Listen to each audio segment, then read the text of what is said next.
Ark Raiders has one of the most quietly devastating sci-fi settings in gaming right now.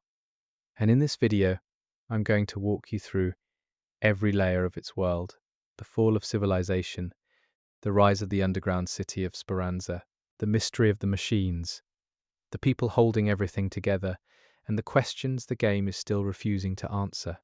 Across 8 straight hours of calm, detailed storytelling built to keep you company while you drift off to sleep.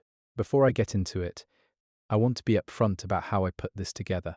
I spent weeks going through the in-game codex, quest dialogue, environmental storytelling, and everything the community has pieced together since launch. One deliberate choice I made was to lead with the world before the machines arrived, rather than starting with the Ark itself.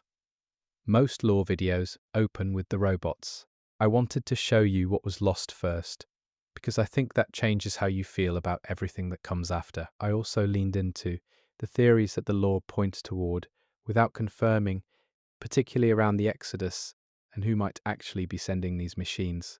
None of that is settled canon. I'll be clear when I'm interpreting rather than stating fact. Before I move forward, I'm counting on you to support my channel by clicking that tiny subscribe button so that we can spread these amazing videos to folks like you around the world. Thank you. Now, let's begin. Chapter 1: Before the Sky Fell. Italy, in the years before the collapse, was not so different from the Italy of our own time. The cities ran along ancient routes. The rivers still carried silt from mountains that had been there long before anyone thought to name them. People argued over coffee and politics. Children played football in courtyards between old apartment buildings. The sea was visible from most places if you climbed high enough. None of that was dramatic or cinematic. It was just ordinary life, and it went on for a long time, in the way ordinary life tends to do. The collapse did not arrive all at once. That is the first thing to understand. The law suggests it was cumulative, a series of environmental disasters, political failures, and societal fractures that compounded over decades. The specific causes are not fully documented anywhere in the Codex, partly because so much written history was lost, and partly because the survivors who lived through it were too busy surviving to keep detailed records. What remains is patchwork, folk memory. Stories passed between people in underground corridors, growing more condensed with each telling. What the Codex does suggest is that by the time things got truly bad, humanity had already been weakened considerably. Climate systems were failing. Food supply chains had collapsed in multiple regions. The kind of institutional knowledge needed to repair large-scale infrastructure was becoming harder and harder to access as the people who held it aged out or fled. The world was not ending in any single dramatic moment. It was more like a slow drain, with each passing year leaving a little less in reserve. The region we now call the Rust Belt, the above-ground zone that raiders explore in the game, sits in what was once a populated, functioning part of central Italy. The Codex refers to towns, industrial facilities, hospitals, and transit infrastructure that existed in this area before the collapse. There are ruins of gas stations from a company called something approximating a local fuel provider. There are remnants of convenience store chains. There are the foundations of an institution, with a library. These are not the kinds of things you name in fiction, unless you want the audience to feel the ordinariness of what was lost. Calabretta, as the region appears to have been known in some capacity, was real in the sense that mattered. It was full of people who had routines and preferences, and things they cared about. The buried city that raiders now explore is described in lore as an entire pre-collapse city, now almost completely covered in sand dunes. You can walk through its hospitals, its malls, its apartment buildings. The sand has moved in, but not erased everything. There are still walls, still signs, still the layout of places that once organized daily life. It is worth sitting with that image for a moment. A mall buried in sand, not destroyed by war or explosion, just slowly consumed by an environment that stopped cooperating. That detail points toward the nature of the collapse more than any dramatic battle would. It suggests a prolonged deterioration rather than a sudden catastrophic event. The buildings are still structurally recognizable. They just got swallowed. The spaceporter Tessera is another piece of this pre-collapse picture. The lore describes it as a launch facility, a place where humans once dreamed of leaving Earth. The graffiti found on its walls suggests that access to those dreams was not equally distributed. Phrases that translate roughly to things like, "only the rich leave" and "make room for all" appear in the environmental storytelling.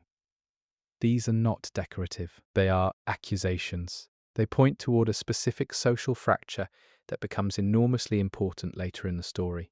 Someone, before the collapse deepened into complete catastrophe, had the means and the foresight to leave.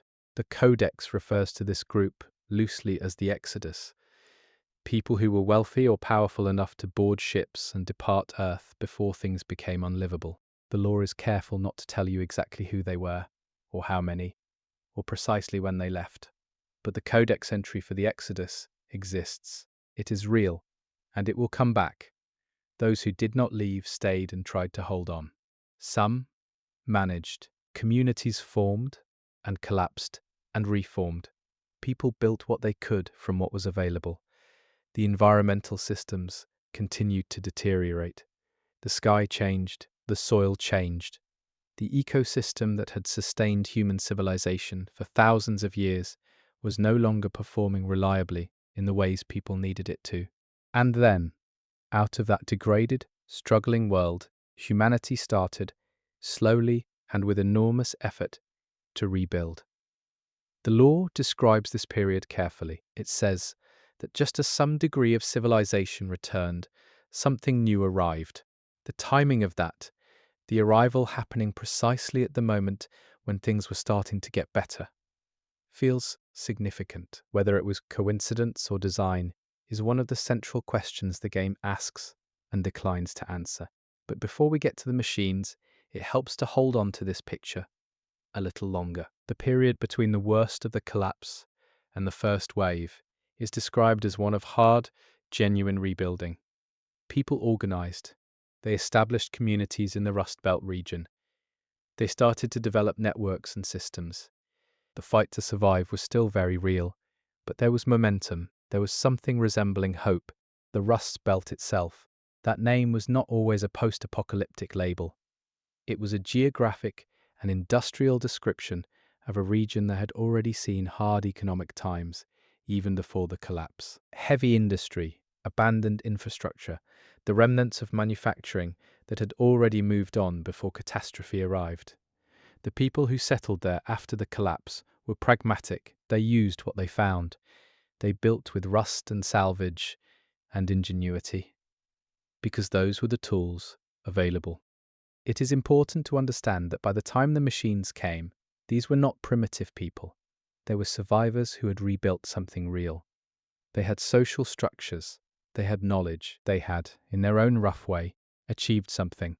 The first wave did not fall on a helpless population. It fell on a population that had clawed its way back from the edge, which makes what the first wave did to them that much harder. The Battle of Victory Ridge is one of the named historical events in the Ark Raiders Codex. It represents the culmination of the fighting against the first wave. The lore suggests that over the course of roughly a decade of hard combat, the survivors of the Rust Belt region managed to hold back these early machine incursions. The first wave Ark units were, according to the lore, less technologically sophisticated than the ones encountered in the game's present day. You can still find their wreckage on the maps. Their ruined forms sit in the landscape, like archaeological evidence of an earlier conflict. Victory Ridge is significant because it was a genuine human win. People assembled, people fought, and they pushed back the machines enough to end that first wave. The lore does not describe this as easy or without terrible cost. But it happened. Humanity demonstrated that it could resist, that it could organize against this mechanical threat and survive a confrontation with it. The period following the first wave is estimated at somewhere between 20 and 30 years of relative calm. The machines were gone, or at least gone enough that people could start rebuilding again in the aftermath of both the collapse and the war against the first wave. This is a period that the Codex is quieter about, perhaps because it was, comparatively, more ordinary. People rebuilt. People lived. New generations were born who had no memory of the world before the collapse. Those generations grew up with the Battle of Victory Ridge as history, not lived experience. They heard the stories. They built monuments. The quest called Keeping the Memory sends raiders to a memorial in the Formicai Hills on the Dam battlegrounds, a location commemorating those lost in the first wave. The helmet of a fallen raider is there, somewhere among the wreckage of first wave arc machines, waiting to be found. That memorial exists because someone built it. Someone decided to make the grief permanent and visible. The society that formed between the first and second waves is described as imperfect but functional. Resources were limited, and that limitation created conflict. Competition for survival was real and sometimes violent. The underground city of Toledo, built into buildings, swallowed by sinkholes, sprawling and strange, existed in some form during this period. Speranza, as the oldest neighborhood of Toledo, was beginning to take shape. People were trying to build something that would last. Lance, the medic NPC in Speranza, is an android with amnesia. His origins predate the current period of the story, which means there were androids in the world before the second wave. The technology existed.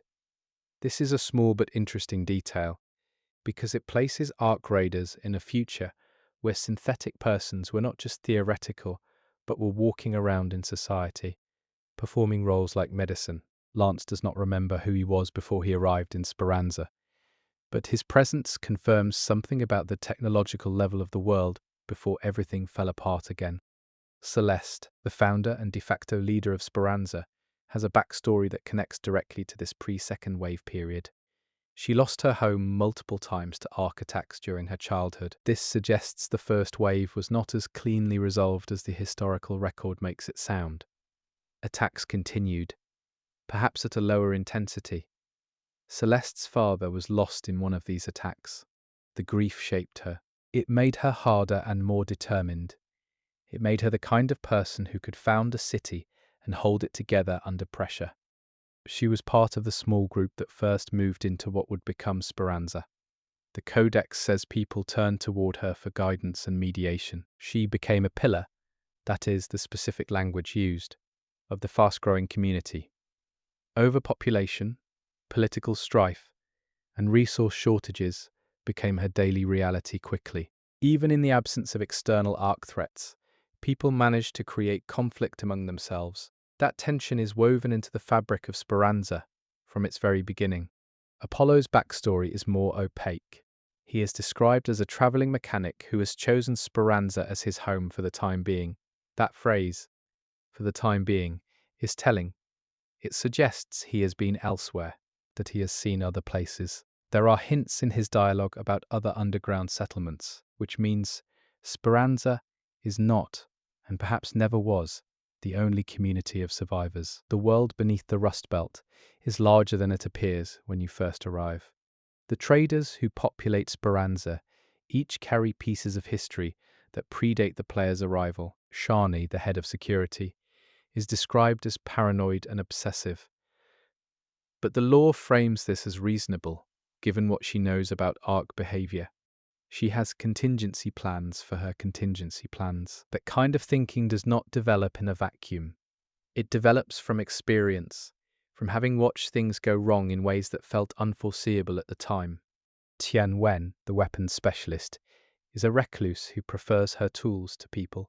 She wears disdain openly but has, as the lore notes, a soft spot for things that need repair. Action figures, weapons, people. There is a tenderness buried under the abrasiveness that the lore frames as genuine, even if she would deny it. She is someone who has seen enough loss to build walls, but not enough to stop caring entirely.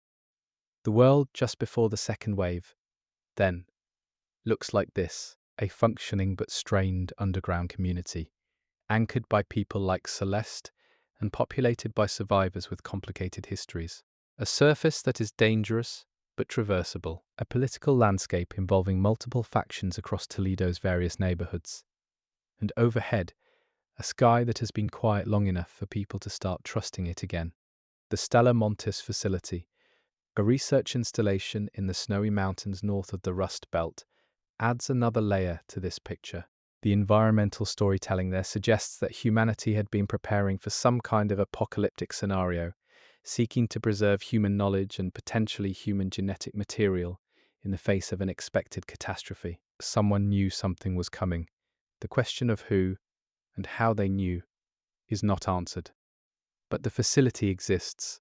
The preparation was real. The Exodus humans who left Earth in the years before the collapse. Wherever they went, they took with them the kind of technology that cannot be replicated easily on the surface. The Codex notes that their ships had impressive tech. Raiders occasionally find pieces of this technology in the topside, described as items that cannot be found on the surface, but are somehow compatible with what survivors already have, suggesting common origins, or at least common design principles. But compatibility is one of the quieter suggestions in the lore that the Ark machines and human technology share a family resemblance.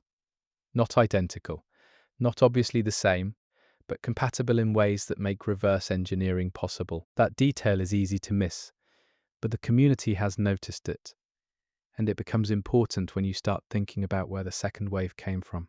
The folklore and oral tradition of the survivors is described in the Codex as a patchwork of vibrant folk tales and living memory. With so much written history lost, the culture that formed in the aftermath of the collapse depends on storytelling in the old way, passed mouth to ear, in the firelight of whatever passes for firelight underground. This means the past is preserved, but distorted. Heroic, compressed, full of emotion, but missing specifics. The Battle of Victory Ridge, in folk memory, may be larger and cleaner than it was in reality. The collapse itself may have been simplified into origin stories that serve emotional needs rather than historical accuracy. Raiders are people who grew up in this oral culture, meaning their understanding of history is filtered through generations of retelling. That is not a criticism. It is simply the reality of how human cultures preserve memory when the infrastructure for doing it formally has broken down. The last major detail of this pre-second wave picture is the network of tunnels the lore calls the tubes. These connect Speranza with other ruins of the pre-collapse civilization. They are not just transit infrastructure. They are a kind of nervous system for the underground world, linking communities that might otherwise be entirely isolated. The tubes are also where the expedition project leads, a one-way journey into their deeper reaches, from which a raider does not return, whatever is at the far end of the tubes. The lore treats it as significant enough to frame this journey as a kind of sacrifice. This is the world that the second wave falls on. Not a helpless, pre-civilizational scatter of survivors, a community with its own history, its own political tensions, its own characters and rituals and memories. People who had survived something enormous and built something real from the wreckage. The second wave does not fall on chaos. It falls on hope, and that, more than anything else, is what makes it devastating. Chapter 2: The Fall from the Sky. The second wave arrives differently from the first. This is one of the details the lore is most consistent about, where the first wave Ark units were crude by comparison. Earlier models, less sophisticated, eventually pushed back at Victory Ridge. The second wave brings machines that are categorically more advanced. The lore does not soften this. The new units are faster, more adaptive, more varied in their capabilities, and more relentless in a way that the first wave was not. The timing matters. 20 to 30 years of relative peace. A generation that grew up without direct experience of the war against the machines. Communities that had organized themselves around rebuilding rather than defense. The second wave arrives precisely when the world above has become something people might want again, when the thought of reclaiming the surface was not entirely impossible. And then the sky opens up again. The machines fall like meteor showers. That image comes directly from how survivors describe the arrival, metal dropping from the atmosphere in a pattern that suggests deployment rather than accident. The first wave could have been many things. The second wave looks deliberate. The scale is different. The geographic spread is different. Everything about the second wave, when you line it up against the first, suggests that something learned from the first encounter and made adjustments. The Ark units, in the second wave are organized into recognizable types. The codex catalogues them with the kind of detail that suggests careful study rather than panic. Someone sat down and observed these machines long enough to understand their behavior patterns. The smaller units act as scouts, processors, hunters. The larger ones, the ones with names like Bastion, Matriarch, and Queen, function more like infrastructure. They are not just fighting, they are doing something. The harvesters are perhaps the most revealing Ark unit type in terms of what the machines might actually be doing on Earth. The lore describes harvesters as machines that probe the soil, harvest minerals, and reshape the atmosphere. They are damaging the regenerating ecosystem, specifically damaging it in ways that threaten the surface's ability to support life. This is not the behavior of an army trying to conquer territory for occupation. It is the behavior of something running an extraction process. One reading of this, and the lore supports it more strongly than any other single theory, is that the Ark are not primarily a military force. They are something closer to a mining and terraforming operation. They are here to change the surface of Earth. What they are changing it into, and for whom, is where the theories diverge. But the harvesters doing what they do, methodically working through the landscape, damaging ecosystems, suggests a purpose that is impersonal and industrial rather than hostile in any human sense. The Ark do not hate humans. That is a strange thing to say about machines that are killing people, but the lore is careful to make this distinction. The machines are not genocidal in the way a human army might be. They are indifferent. They find humans inconvenient. Raiders walking through Ark patrol routes are not prey to be hunted out of malice. They are obstacles to be cleared from a work zone. The cold, mechanical indifference the lore describes is actually more unsettling than hatred would be. There is no negotiation possible with something that does not care whether you exist. The Comet Ark unit is described in a way that suggests it functions somewhat like a logistics or transport element. The courier designation implies information transfer. The surveyor watches and maps. The probe investigates. These are not random names. They describe an organized system with different roles, operating according to some overarching program. The Ark are not a swarm of mindless machines. They are a coordinated operation following instructions from somewhere. The Queen and Matriarch designations suggest hierarchy within the Ark force, larger units that direct or support smaller ones. Boss-level encounters in the game involve players taking down these significant Ark presences, and the lore frames these victories as meaningful but not decisive. You can destroy a queen, but the program continues. The hive does not collapse because one node was eliminated. Something is backing this up. Something is sending more. The electromagnetic storms mentioned in the lore add another layer to the surface conditions. During these events, the atmosphere above the Rust Belt becomes particularly hostile, with electrical phenomena that complicate everything. Whether these storms are a natural consequence of the Ark's atmospheric reshaping or something deliberately generated by the machines is not confirmed, but they correlate with periods of heightened Ark activity in a way that feels like more than coincidence. Night raids are another escalation. The lore notes that Ark activity surges at night, creating a rhythm to the danger on the surface that raiders have learned to navigate. Going topside at different times of day or night carries different risk profiles. The machines know the difference. They organize around it.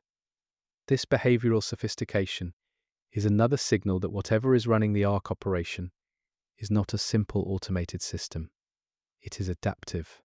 The Harvester Queen battle is described as a real-time event in the game, representing a community-scale combat challenge. Raiders collectively fight back against one of the largest Ark presences on the surface. These events are not just gameplay mechanics.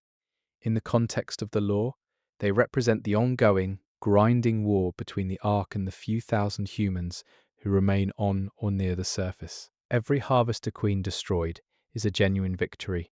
And yet the sky keeps sending more. The Rust Belt zones that raiders explore carry the evidence of the second wave in their current state.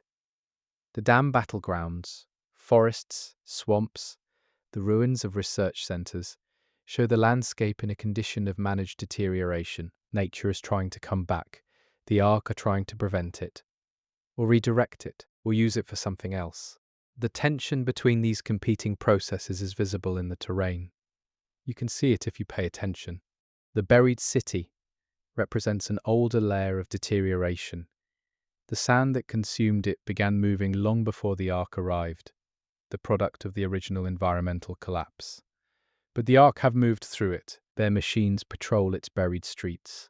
Whatever the buried city once held in terms of resources or information, the Ark have found it relevant enough to include in their operational area. Raiders fighting through sand-drifted hospital corridors and navigating a palimpsest of multiple disasters, layered on top of each other. The Acera spaceport is perhaps the most symbolically loaded location in the entire game. A place where humanity once dreamed of leaving Earth, now occupied by Ark machines and serving as a high-value loot location. The reversal is almost poetic. The point of departure for those who fled is now a contested ruin. The graffiti on its walls, those accusations about who was left behind, remain legible under the dust. Raiders pass them on the way to extraction points. The Blue Gate region introduces a mountainous dimension to the surface exploration. Wide open areas, small towns, underground complexes. The lore hints that the Blue Gate Zone connects to something significant beyond the immediate Rust Belt geography. There is a faction called the Blue Gate Nomads, referenced in the Codex, suggesting organized human activity in that region, outside of Speranza's direct influence. People have survived out there in different ways, under different arrangements. Stella Montis, the research facility in the Northern Mountains, is described as a newer discovery in terms of community access. The lore around it suggests that humanity had been preparing for apocalyptic scenarios there long before the Ark arrived. Preserving knowledge, preserving possibility, its snow-covered environment sets it apart from the industrial ruins of the lower zones. It feels clinical, deliberate, like whatever was built there was meant to outlast everything around it. The relationship between Speranza and these surface zones is one of dependency. Speranza cannot sustain itself without what raiders bring back. Every run topside is a contribution to the community's survival. Food, materials, technology, information. The underground city is not self-sufficient. It relies on people willing to go up into the danger and come back, ideally with things that will keep the lights on for a little while longer. This dependency is what makes the Ark's presence so strategically dire. They are not just making the surface dangerous, they are making the act of sustaining Speranza dangerous. Every time a raider goes topside, they are gambling their life against the community's need. The Ark, in their cold industrial way, are strangling the supply line that keeps humanity alive underground. Whether this is intentional, whether they know there are humans down there and are deliberately disrupting their access to resources, is not confirmed. The lore leans toward the Ark being largely indifferent to Speranza's existence, rather than specifically targeting it. Humans on the surface are problems to be dealt with when encountered, not the focus of a deliberate extermination campaign. But the effect is nearly the same. If you are going to run an industrial terraforming operation on the surface of a planet, and the remnant human population needs the surface to survive, the distinction between deliberate elimination and negligent destruction starts to blur. The larger Ark units, particularly the Bastion class, suggest that some portion of the Ark force is specifically oriented towards security rather than extraction. These are not mining machines, they are guardians of the operation, which means the operation is important enough to warrant protection, which means something cares whether the process continues uninterrupted, something with intentions, even if those intentions are not human in their nature. The Rocketeer class fires from significant range, suggesting tactical planning. The Spotter designation implies reconnaissance feeding information to something else. These are not units that evolved independently. They are parts of a system that was designed. Someone designed them.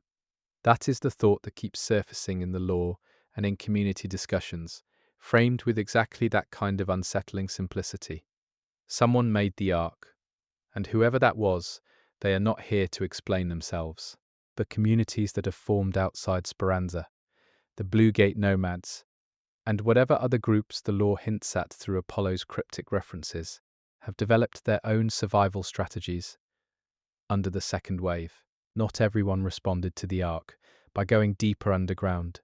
Some people stayed closer to the surface, adapting to the arc's presence in ways that look more like coexistence, or at least calculated avoidance, than active resistance. These groups represent different philosophies about how to survive in a world where the machines own the surface. Speranza's approach is essentially one of controlled risk. Go up, get what you need, come back down. The nomads of the Blue Gate appear to operate with more permanent surface presence, moving to avoid arc patrols rather than retreating below ground. Whether these are viable long-term strategies or simply different timelines to the same end is a question the lore leaves open. The tubes, those underground passages that connect Speranza to the ruins of the pre-collapse world, become more significant in the context of the second wave because they represent a kind of mobility that the arc cannot easily interfere with. If the surface is a war zone, the underground becomes a network. The expedition project, which sends raiders on a one-way journey deeper into the tubes, suggests that there is something at the far end worth reaching, even at the cost of the raider making the journey. Whatever is down there, it matters.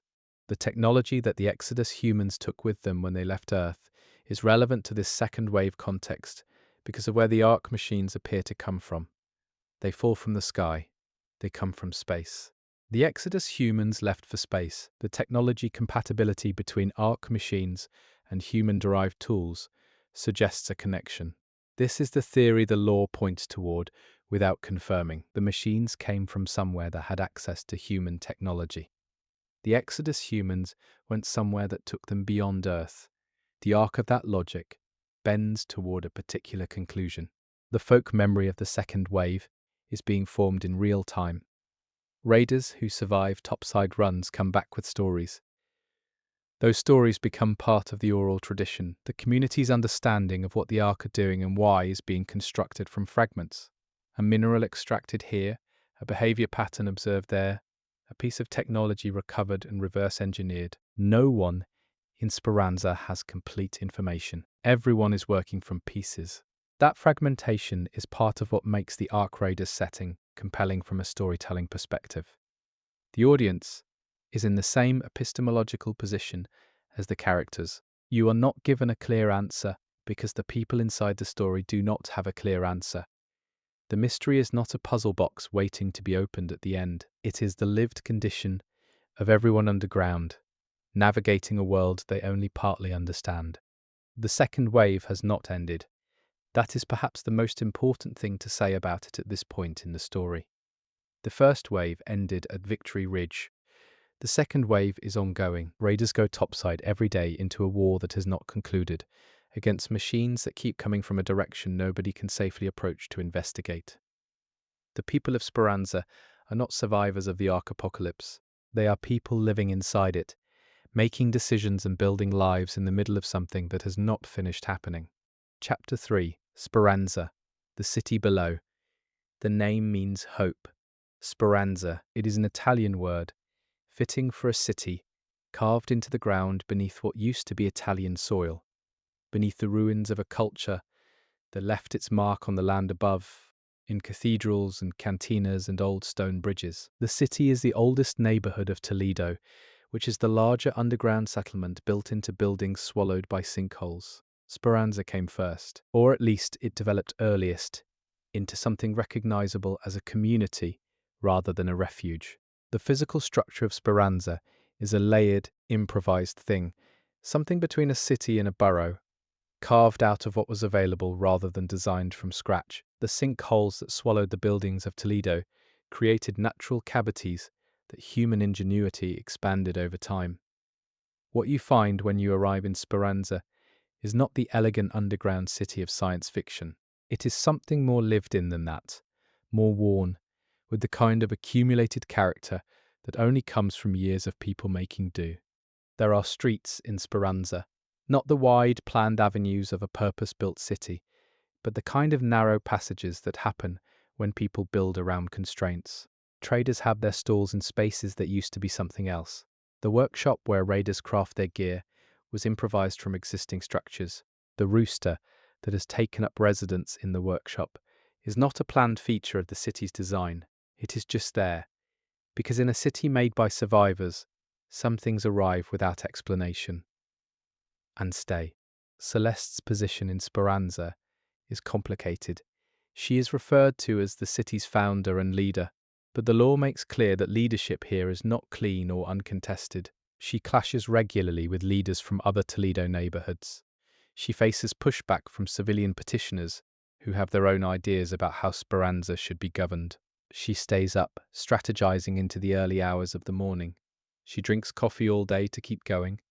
She plays darts by the bar when the pressure gets to be too much. The detail about the mugs, that she collects them, particularly the silly printed ones, and that Lance keeps a stash in the clinic to give her on bad days, is the kind of small humanizing detail that the law uses very deliberately. It is easy to reduce Celeste to a symbol, the founder, the leader, the pillar, but the mugs say something else.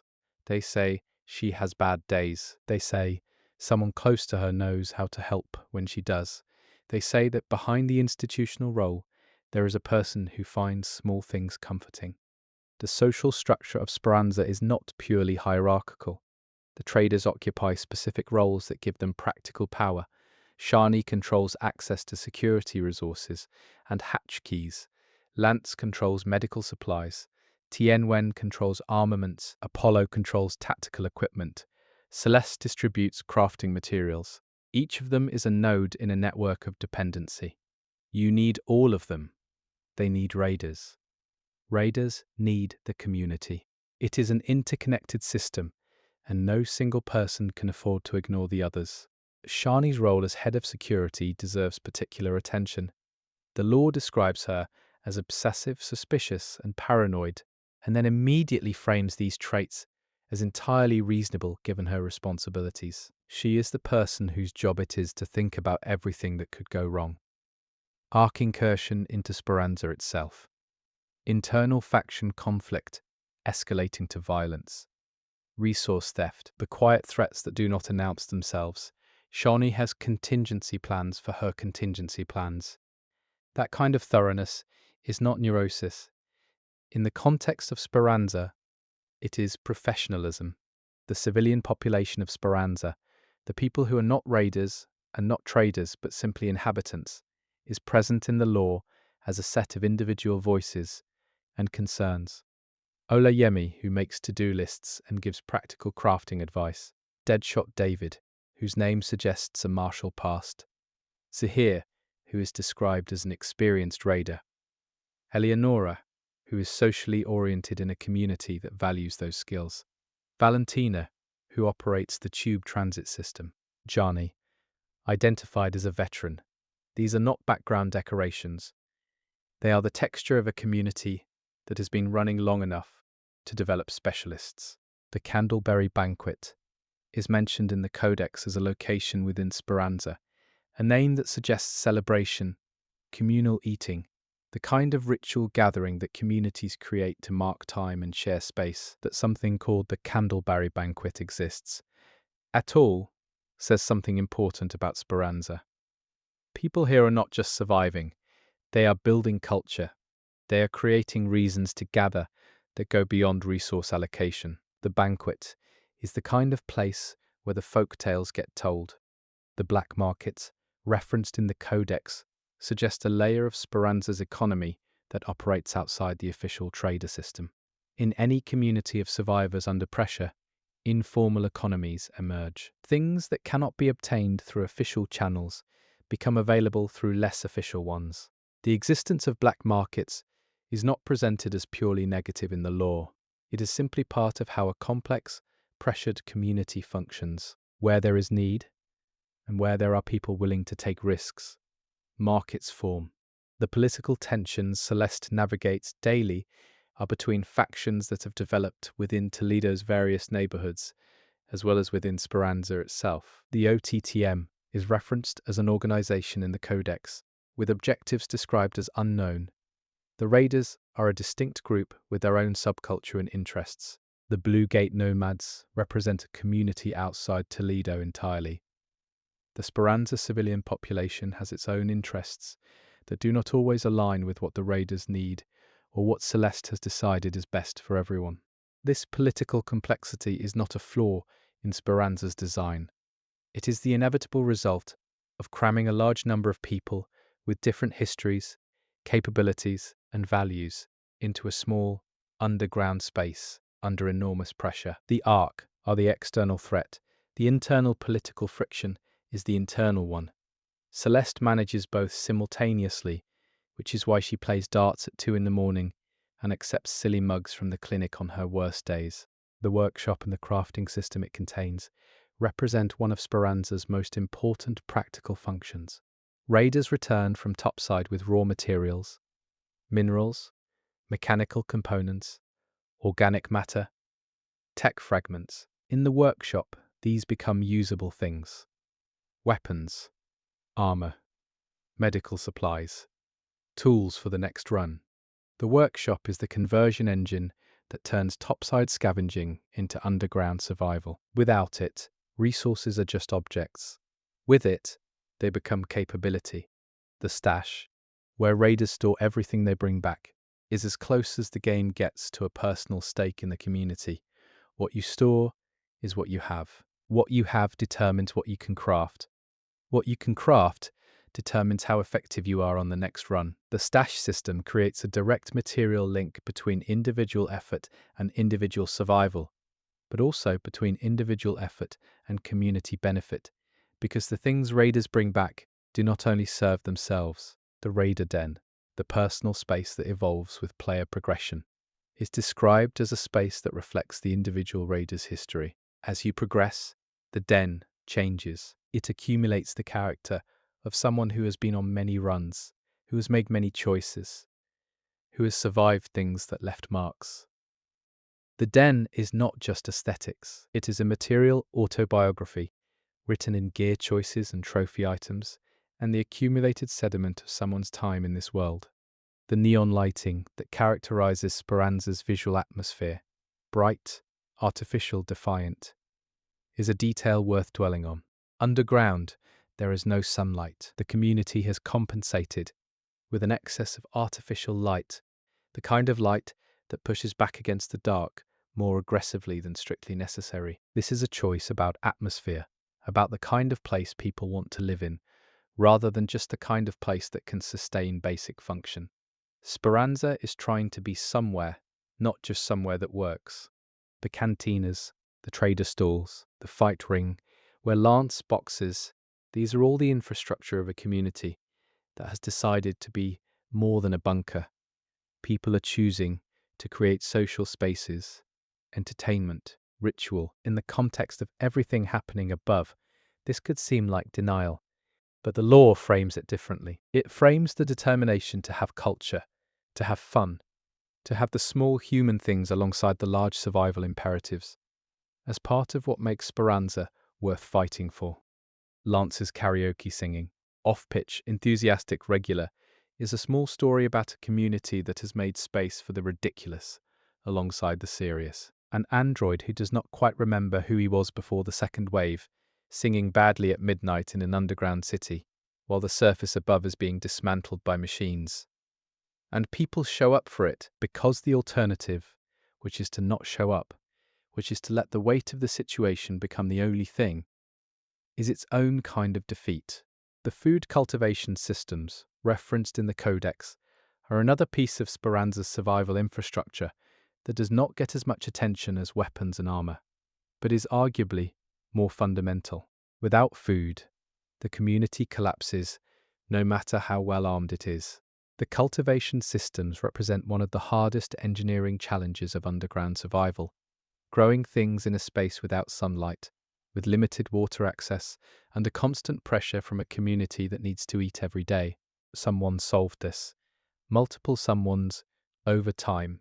The electrical system and waterworks of Speranza are similarly invisible infrastructures that require ongoing maintenance and expertise to sustain. These are not glamorous problems. They do not appear in the folk tales or the heroic narratives, but they are what makes the neon lighting possible, what makes Lance's clinic functional, what makes the workshop run. The people who maintain these systems are not raiders. They are the kind of invisible labor that holds any community together, and Speranza is no different. The cargo elevators that connect Speranza's underground levels are part of the transit infrastructure that makes the city navigable, and the radar hatches, the exit points to the surface, are the physical transition between the underground world and the topside one. The moment of going through a radar hatch is, in the law, a moment of choice. You are leaving safety for danger. You are taking the community's need into a space where the machines will try to stop you from completing your run. The emotional weight of that transition is something the community talks about. There is a ritual quality to gearing up, to checking your kit, to going through the hatch. People who do it regularly develop routines, superstitions, pre-departure habits. The law captures this in the way that the traders send raiders off, each in their own way, with varying degrees of warmth and distance, but all acknowledging that the person leaving might not come back. Coming back is its own complicated thing. Raiders who survive difficult runs come back changed in small ways. They have seen things. They have made decisions under pressure. They carry the weight of what happened. Topside, back into the communal space of Speranza. The community has learned to make room for this.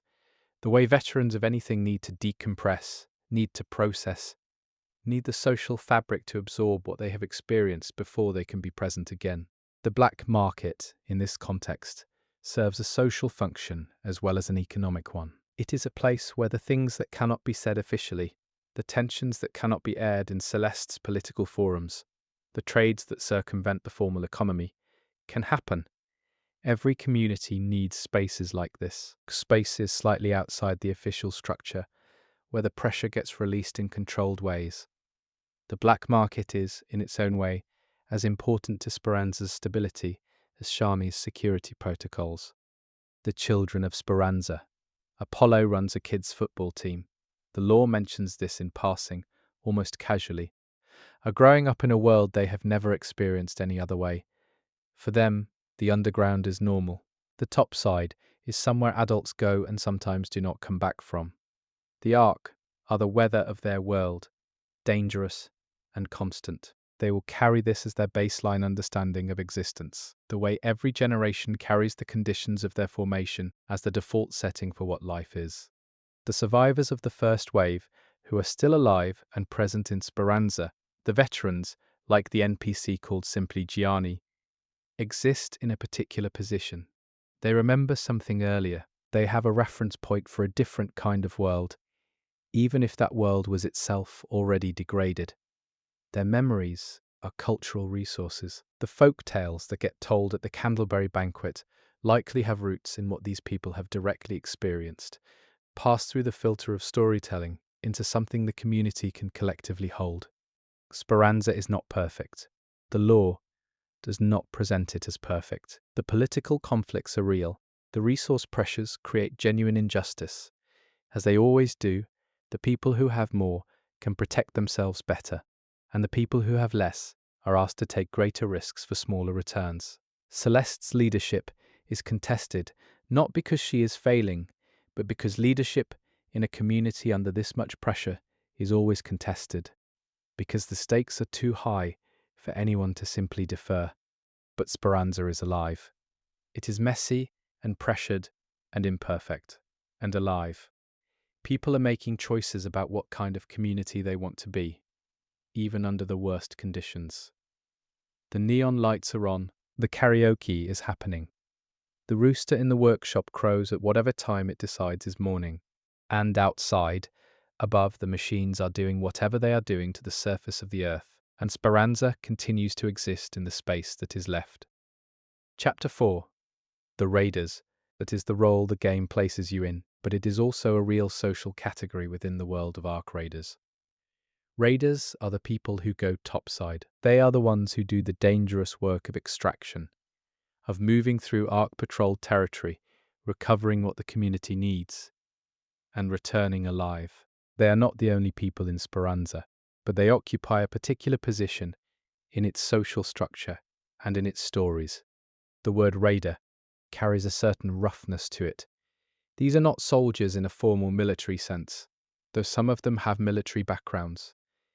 They are not government agents because there is no government in any traditional sense. They are scavengers who have professionalized their scavenging, who have built the skills and gear necessary to navigate the most dangerous place on Earth and come back with something to show for it.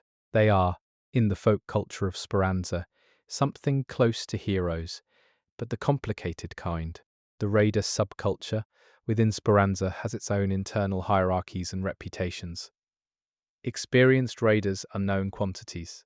Their track records are visible, their capabilities respected, their opinions sought. New raiders start at the bottom, taking the safer runs, the shorter extractions, the missions that do not carry the highest risk of not coming back. Over time, the ones who survive accumulate both capability and reputation. The ones who do not survive become part of the stories. The codex that each raider carries functions as both a personal log and a community resource. It records what you discover topside: locations, arc behavior patterns, resource caches, environmental phenomena. It tracks your quest completions and your stats, and it contains the lore entries that make up the collective understanding of Arc Raider's world. The codex is the community's memory externalized into a personal device, meaning every raider who survives and adds to their codex is contributing to the body of knowledge that the community depends on. The skill tree system, with tiered upgrades across combat, looting, and tactical branches, represents each raider's individual development over time. This is not just a game mechanic. In the context of the lore, it is the accumulated specialization of someone who has survived enough to learn from surviving. The choices raiders make in their skill development reflect their philosophy about how to navigate the topside: aggressive combat, patient scavenging, tactical positioning, or some balance of all three. The expedition project is one of the most unusual features of raider existence. At a certain point in their development, a raider can commit to building a caravan for a one-way journey into the deepest parts of the tubes. Their raider will be gone forever. The character disappears from Speranza into the underground dark. But they will inherit certain buffs for their next character and earn rewards. The lore frames this as significant: a sacrifice, a contribution to something beyond the individual's survival. What is at the end of the tubes? What does an expedition find? The lore does not answer this directly. The community has theorized extensively. The most interesting interpretation is that the deep tubes lead to other communities, the places Apollo has been before, the settlements he hints at when he's being cryptic about his past. The expedition might be how the underground network expands, how Speranza makes contact with others, how the human world beneath the surface grows. The relationships between raiders and the traders who equip them are not purely transactional, though they are partly that.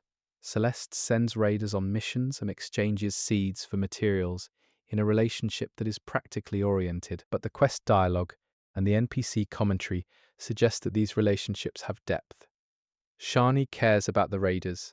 She briefs for security operations in ways that go beyond professional responsibility. Tianwen refuses to admit she cares, but she restores damaged action figures, which tells you something. Lance's relationship with raiders is perhaps the most openly emotional. As the community's medic, he is the person who patches you up when you come back damaged.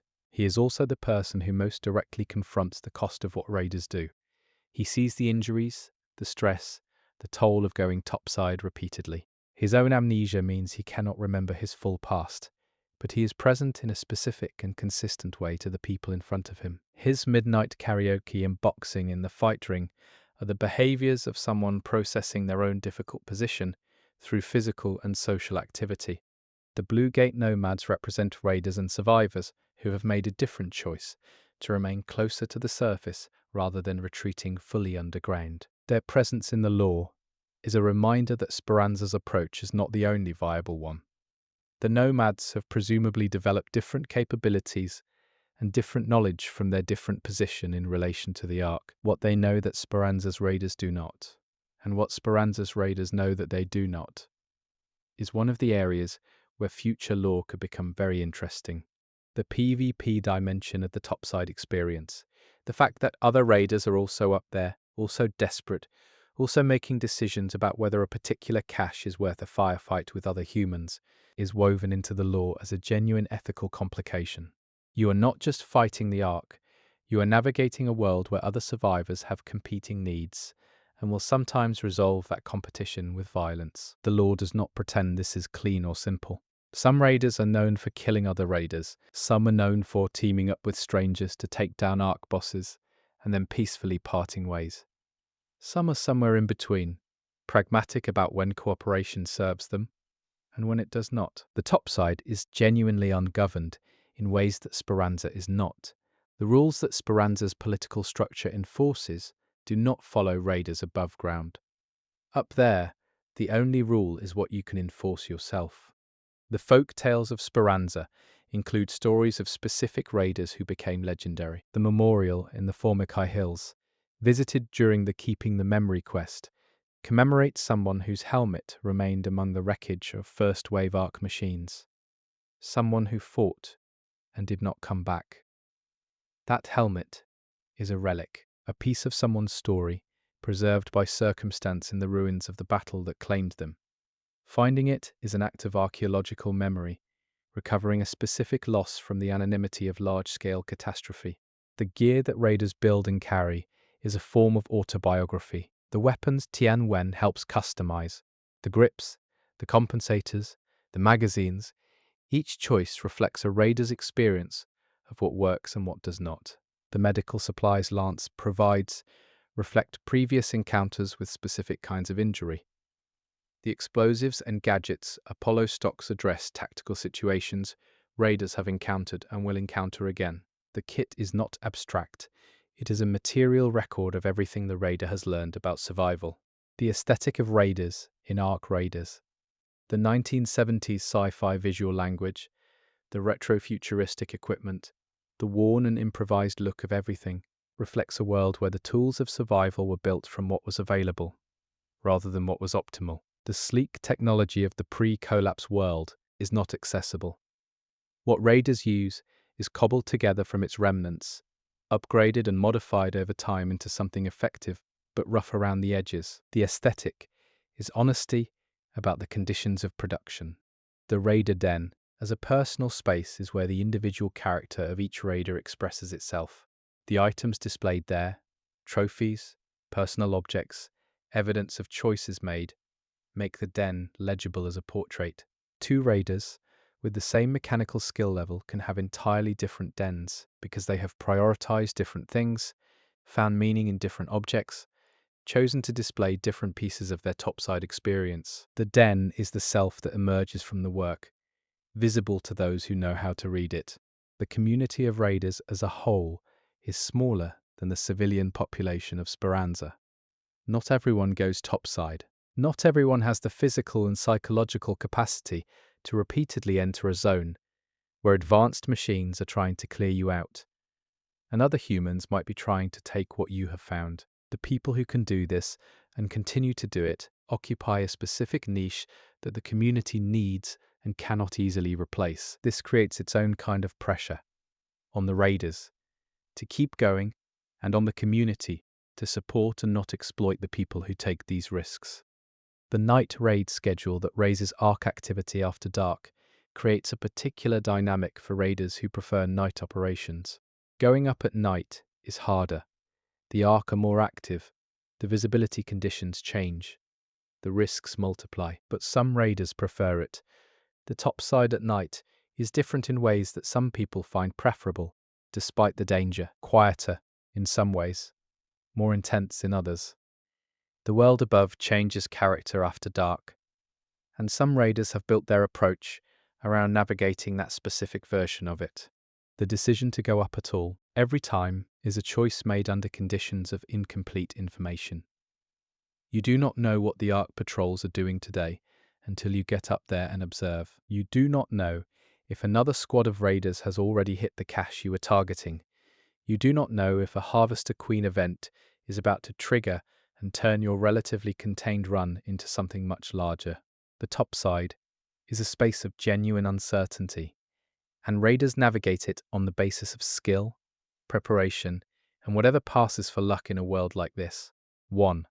The codex entry, updates that track raider progression over time, represent the accumulation of knowledge that makes Speranza collectively smarter about the Ark. Each raider who observes something new and survives to add it to their codex is contributing to the community's intelligence about its primary threat. This is not glamorous intelligence work. It is the slow accumulation of empirical data gathered by people who are also trying not to get killed while gathering it. But it adds up. The community knows more about the Ark now than it did at the beginning of the second wave, because raiders kept going back. Chapter 5: The Ark. What we know and what we don't. The machines are named Ark. The in-game lore offers two possible expansions of the acronym. Automated robotic constructs is one version, and the earlier autonomous recon combatants appears in some sources. The difference between these expansions is itself interesting. Automated robotic constructs suggests a tool, something built to perform a function. Autonomous recon combatants suggests something more militarized, something designed for a specific kind of adversarial operation. Both versions are partial descriptions of what the Ark actually do. What the Ark actually do, based on the lore's evidence, appears to be some combination of atmospheric modification, mineral extraction, ecosystem disruption, and territorial control. The harvesters harvest. They extract resources from the soil. The atmospheric changes referenced in the lore suggest the Ark are modifying Earth's environment in ways that would make it less hospitable to current Earth life. The territorial control functions serve to keep humans away from the areas where the extraction is happening. The first question is always, what are they extracting? The Codex does not answer this directly. The minerals in the Rust Belt region, which includes areas of former industrial activity, areas of natural geological interest, areas near major water infrastructure, would represent a range of possible extraction targets. Whether the Ark are after specific mineral deposits, organic compounds from the decomposing ecosystem, atmospheric gases, water resources, or something else entirely is not confirmed. The second question is, where does what they extract go? The Ark machines are landing on Earth. They are doing work on Earth, but they are not building anything visible on Earth. No new structures, no evident permanent presence beyond operational infrastructure. This suggests the extracted materials are being moved somewhere off-planet, most likely given the space origin of the machines. To whoever sent them, back to wherever the operation is being directed from. The compatibility between Ark technology and human technology. The fact that Ark components can be reverse engineered into human weapons and gear, or are sufficiently similar to human tech to be usable with minor modifications, is one of the most significant technical details in the lore. True alien technology, developed entirely independently of human design principles, would not typically be this compatible. The compatibility suggests a common ancestor, a shared design lineage, or direct derivation of Ark technology from human technology. The Exodus theory builds on this. If the people who left Earth before the collapse took advanced technology with them, and if they or their descendants developed that technology further over the generations, spent off planet, the result might look something like Ark technology, human in origin, more advanced than what remained on Earth. Designed for purposes that the Exodus humans had developed in the years since leaving. What purposes might descendants of Earth's wealthy elite have for sending industrial machines back to the planet they or their ancestors abandoned? One reading of the graffiti at the Asera spaceport. Only the rich leave, make room for all. Is that the people left behind on Earth always understood this as a betrayal? The Exodus was not a rescue mission. It was escape for those who could afford it. The people left behind were left behind intentionally, or at least without meaningful effort to include them. Generations later, if the descendants of the Exodus humans wanted to return to Earth, to reclaim it, to use it, to settle it again with their more advanced technology, they might find themselves inheriting a planet that is still occupied by the descendants of the people their ancestors abandoned. The Ark in this reading are not an invasion, they are preparation. They are clearing and reshaping the surface in ways that would make it hospitable for a different population than the one currently struggling to survive underground. This theory has genuine support in the lore, but is not confirmed. the game is careful not to confirm it. The community has arrived at it through the kind of careful reading that the game seems to invite, assembling fragments into a coherent picture, while acknowledging that the picture might be wrong. The lore uses phrases like suggests and points toward, rather than stating this as fact. It is an interpretation, and it is the one that best fits the available evidence. An alternative theory is the rogue AI interpretation, that the Ark became self-aware at some point and are operating according to their own agenda, potentially disconnected from any human direction. The Terminator comparison is obvious, and the lore acknowledges it by raising the theory explicitly. The problem with this interpretation is that it makes the technology compatibility harder to explain. A rogue AI diverging from its original programming would not typically produce technology that is neatly compatible with the technology of its original human operators. The extraterrestrial theory, that the Ark are genuinely alien, not of human origin, is the one the lore seems least interested in supporting. It dismisses it not entirely, but the compatible technology problem is the same one it runs into as the rogue AI theory, and the lore's own note that there is something very human about the Ark is the closest thing to a direct hint in any direction. Something human about them, not something alien. What that human quality is, specifically, the lore declines to specify. Is it the logic of the operation, the industrial scale, the resource extraction focus, the territorial behavior? Is it something in the design aesthetics of the machines themselves, some fingerprint of the engineers who built them? Is it something in the way they respond to human presence, with a specific kind of indifference that suggests a familiarity with the concept of humans that true aliens would not have? The lore leaves all of these open. The catalogued Ark units reveal a sophisticated division of labor. The snitch is presumably a scout or informant function. The Wasp and Hornet suggest fast, aggressive mobile units. The Pop and Fireball suggest explosive or thermal capabilities. The Tick is likely a small, persistent attacher. The Turret is static defense. The Rocketeer is long-range fire. The Leaper suggests mobility at range. The Bastion is the heavy defensive unit. The Bombardier delivers area effect damage. The Spotter feeds information to other units. The Sentinel is a watching function. The Queen and Matriarch are the commanding presences. This taxonomy is the work of people who have spent a lot of time observing the Ark under life or death conditions. It represents hard-won knowledge accumulated over years of exposure. The codex entries for Ark unit types are in the context of the lore, field notes from a war that has been going on long enough to produce systematic understanding of the enemy. You cannot catalogue something this thoroughly unless you have been fighting it and studying it simultaneously for a long time. The Ark probe, courier, surveyor, and harvester designations suggest the logistical and scientific infrastructure of the Ark operation. These are not combat units. They are the back end of a planetary operation, gathering data, processing materials, communicating with somewhere. The Harvester Queen is the operational anchor of the extraction process, which is why its destruction is framed as a significant tactical achievement, even if not a strategic one. You can take down a Harvester Queen, and the operation continues. There is always another. The electromagnetic storms and the tremors, referenced in the Codex, suggest that the Ark's activities are having effects on Earth's environment beyond the direct extraction they are doing. The tremors might be a consequence of the extraction, of taking things from the ground in quantities and at speeds that the geological structures cannot accommodate without adjusting. The electromagnetic effects might be byproducts of the energy systems the Ark use, or they might be intentional, designed to interfere with human equipment during certain operational phases. The Ark do not communicate with humans. There is no dialogue, no ultimatum, no demand. They simply operate.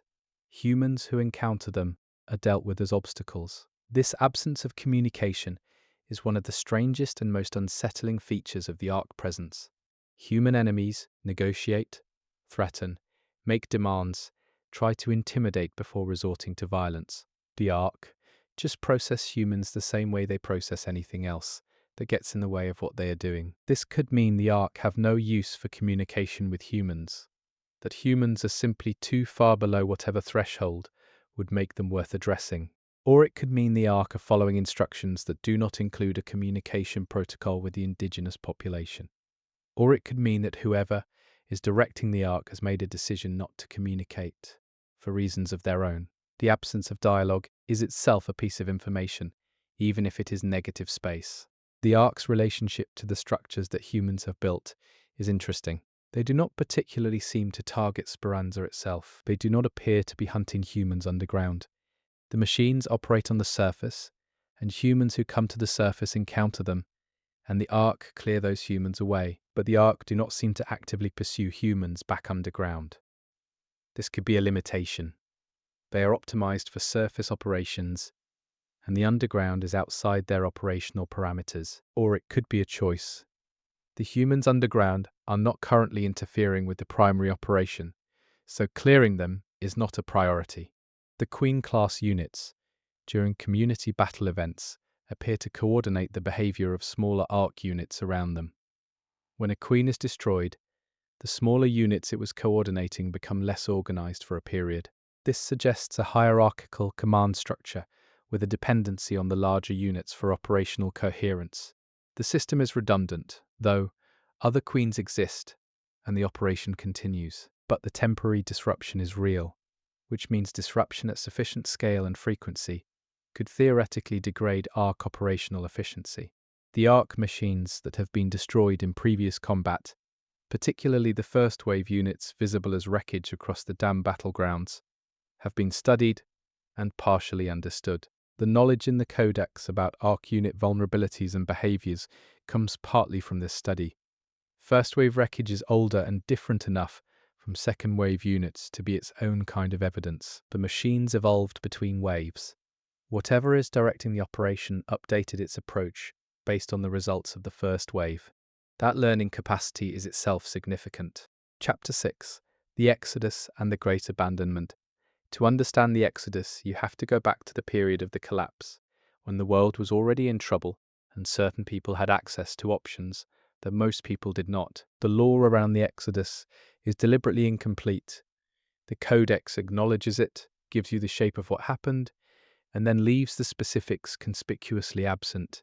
Those absences are part of the story. The Isera spaceport was where it happened, or at least where the visible, graffiti-remembered part of it happened. Ships departing from a facility that once represented the dream of space exploration, now departing not as exploration but as escape. The people who had the means boarded.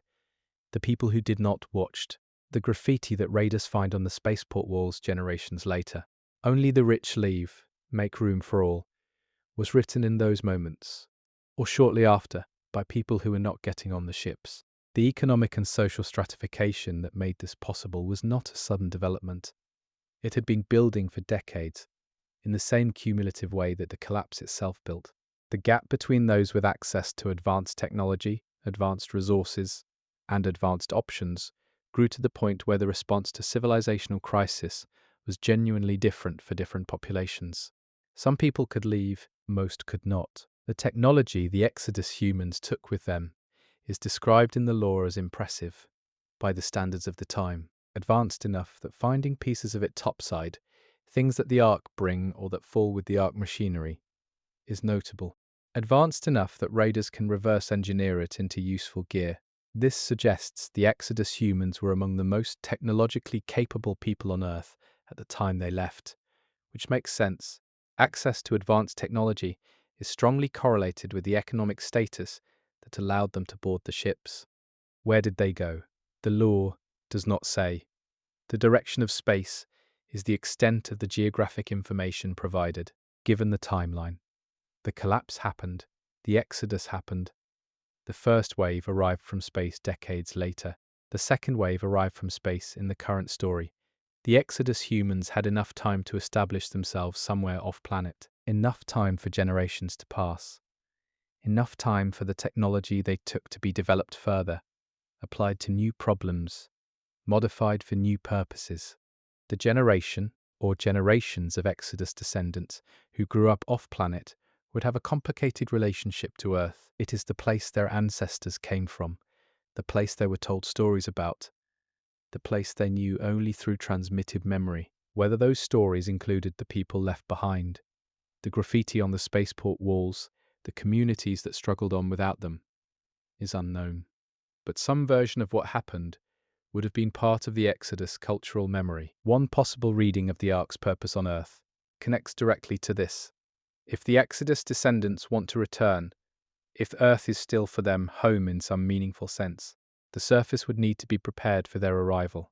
The Ark's atmospheric modification, mineral extraction, and ecosystem disruption might be a terraforming process, not making the Earth habitable for new life, but reshaping it according to specifications that the Exodus humans, now with different needs or different expectations after generations off-planet, require.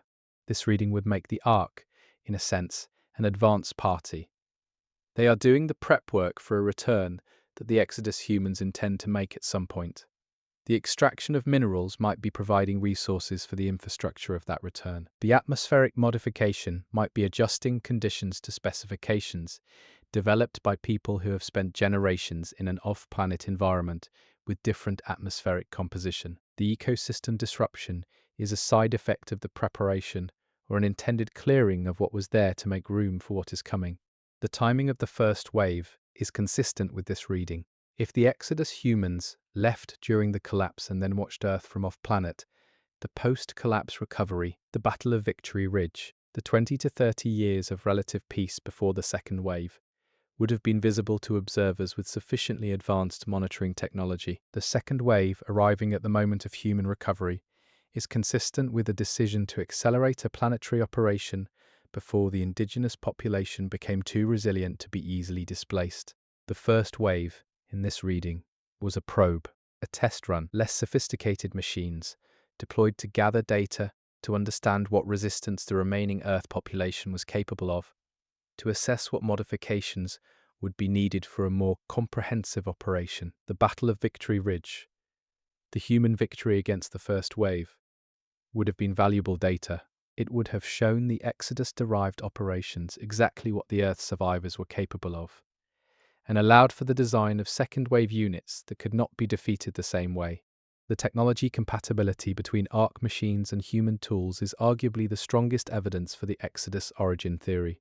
True aliens would not produce technology that humans can reverse engineer into compatible gear. Even a rogue AI that diverged from human programming many generations ago would tend to diverge significantly enough that compatibility would erode over time.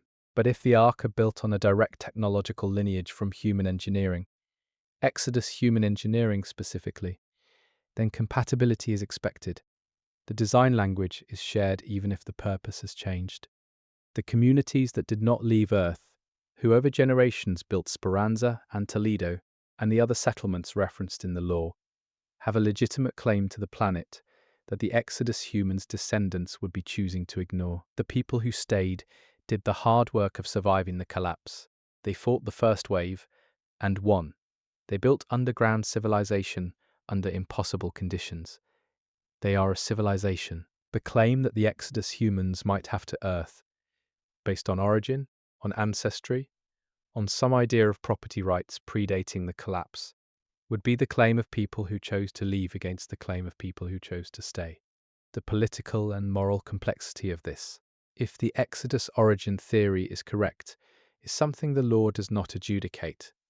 It presents the evidence and lets the community work out what it means. But the graffiti on the spaceport walls is there for a reason. Only the rich leave.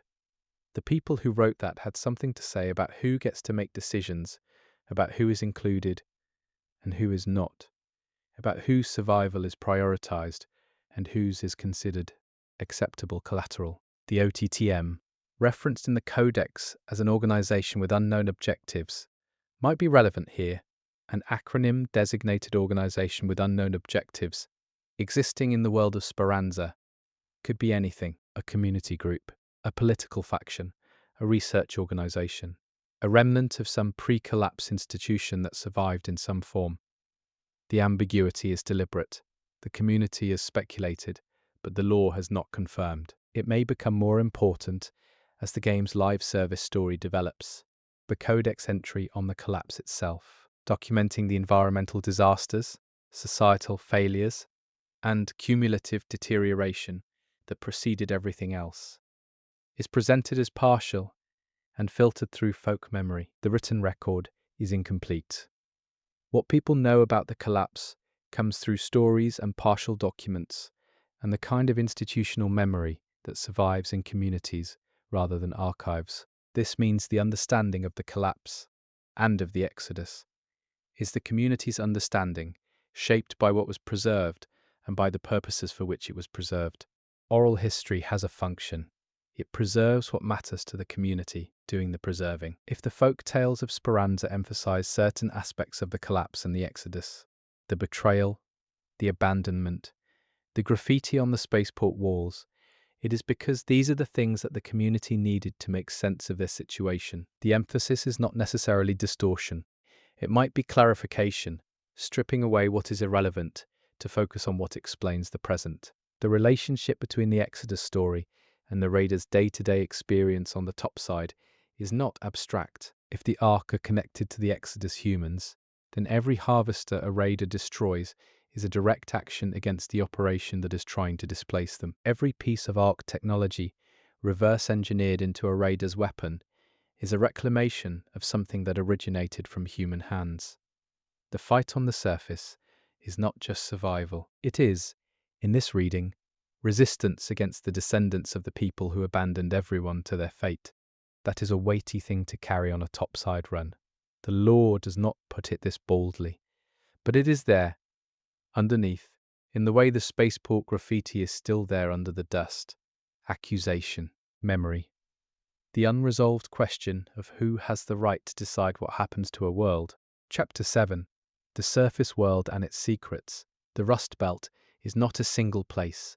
It is a collection of distinct zones, each with its own character, its own history, its own relationship to the world that existed before everything fell apart. Raiders who treat it as a generic loot map are missing the storytelling that is embedded in the terrain, the ruined structures, the placement of Ark patrols, and the environmental details that collectively narrate what happened here and what is happening now.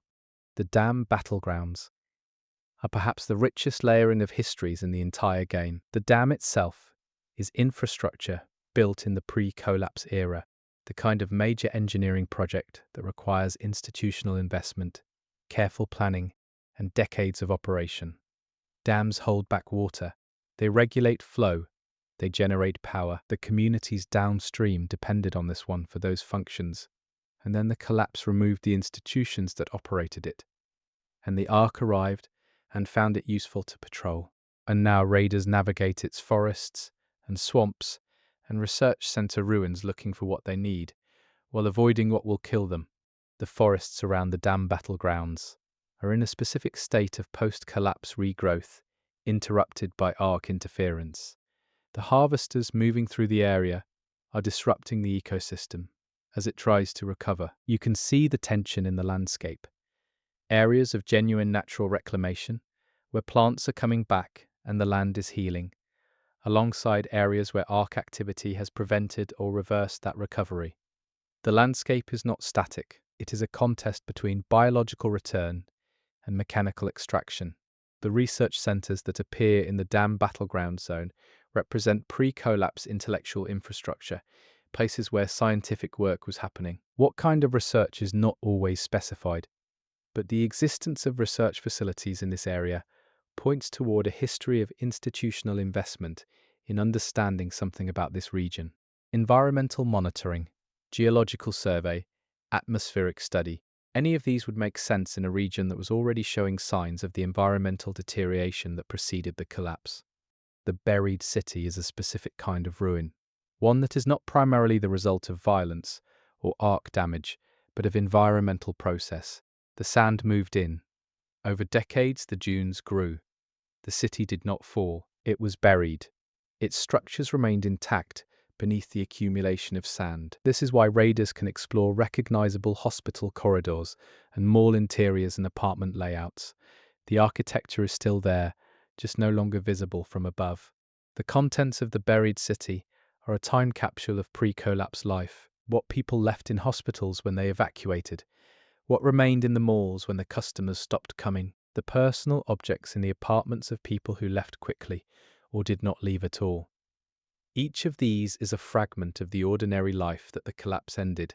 Raiders moving through these spaces, archaeologists of a very recent past, a past that is only 1 or 2 generations removed from the current moment, close enough that some people in Speranza can still remember people who remembered it. The ark's presence in the buried city suggests that something in the buried landscape is operationally significant. The machines are not there by accident. They are patrolling a specific area for a specific reason. The mineral composition of the buried city's location, or something preserved in its structures, or perhaps the geological formations that caused the sand accumulation in the first place. Something in that specific piece of ground is worth protecting or extracting. Raiders go in without knowing what the Ark are after, which is part of what makes every run into the buried city and navigation through someone else's operation. The Isera spaceport, as already noted, carries historical weight beyond its tactical function as a loot location. It is the site of the Exodus departure, which means it is the physical location where the story's central moral fracture occurred. Walking through it as a raider, recovering resources from a facility that was built for humanity's expansion and was instead used for elite escape, is a historically freighted experience, even if most raiders are focused on the extraction rather than the symbolism.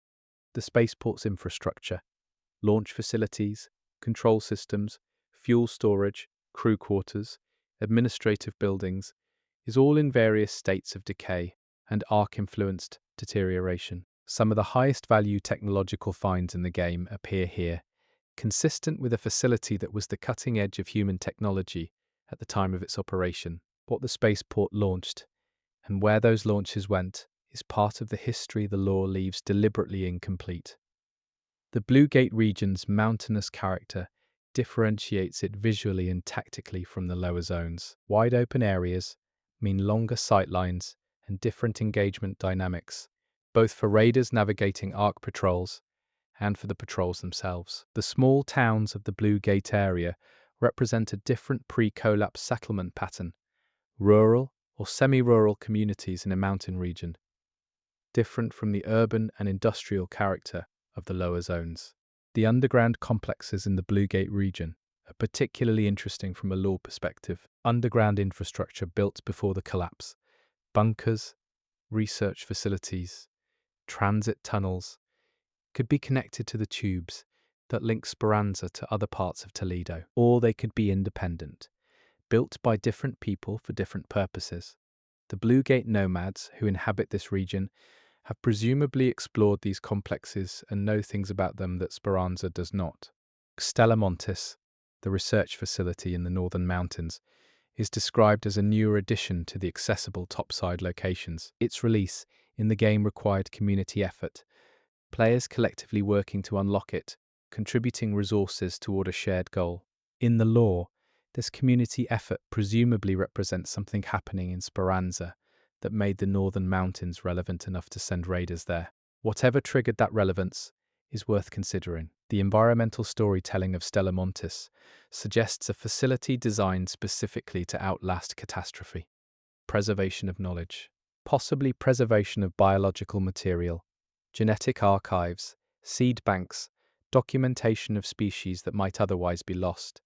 The snowy, isolated location would have provided natural protection. The facility's designers were clearly anticipating a scenario bad enough to require long-term preservation, which means they had some foreknowledge of the collapse's scope, or at least of the possibility of something collapse scale occurring.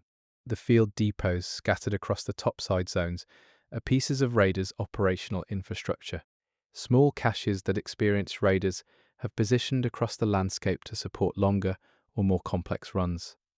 These are not Ark features, they are human. They represent the accumulated practical knowledge of raiders who have been operating in these zones long enough to know where reliable cache points can be maintained. Field depots are the raiders' response to the need to navigate a large, dangerous area without full logistical support. The weather systems of the topside are not just environmental decoration. The storms that move through the zones affect visibility, affect electronic equipment, affect the behavior of ARC patrols, and create windows of opportunity or danger that experienced raiders learn to navigate.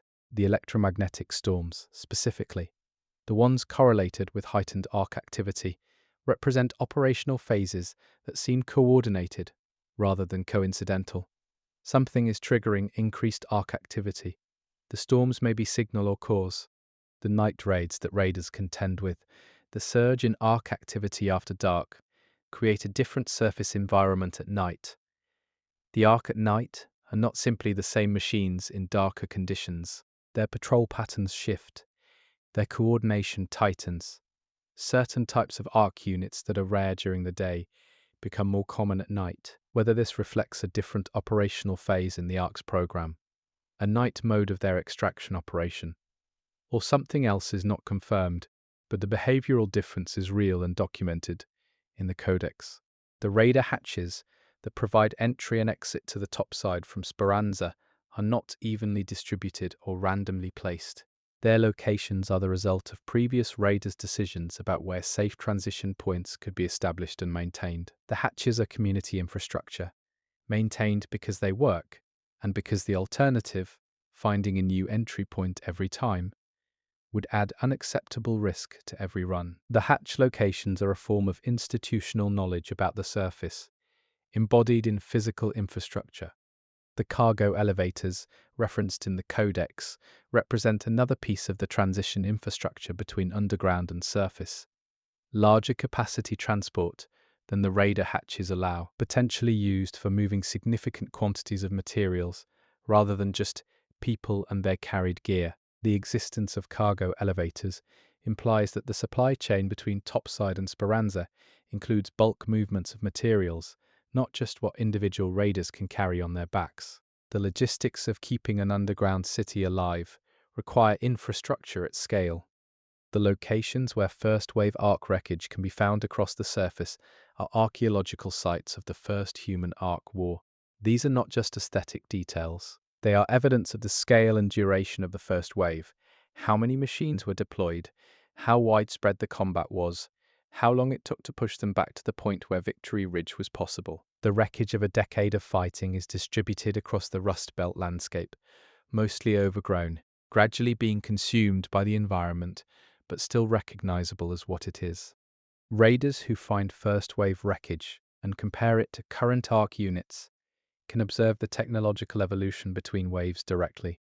The earlier machines are simpler, their components are cruder, their design reflects less sophisticated engineering than the current units. The gap between first wave and second wave technology is the material evidence that whatever is building these machines learned from the first engagement and upgraded.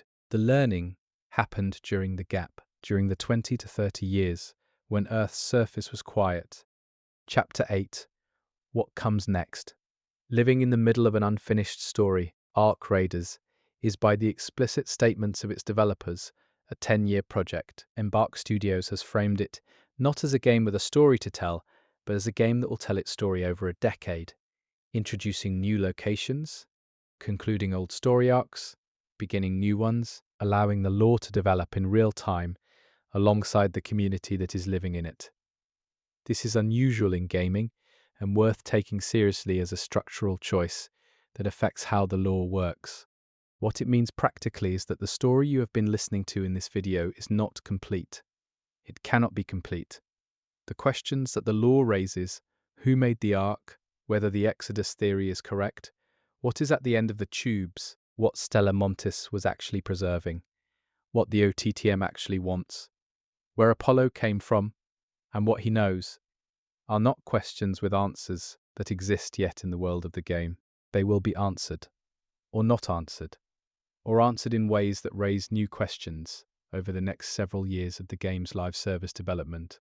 Embark has noted that major story reveals about the Ark's origins might not arrive until the 2030s. That is a remarkable statement. They are building a mystery that they intend to sustain for a decade, releasing pieces of information gradually, allowing the community's understanding to develop at the pace that the developers choose. This requires trust from the audience, trust that the mystery is genuine, that the answers are worth waiting for, that the journey of not knowing is itself interesting enough to sustain engagement.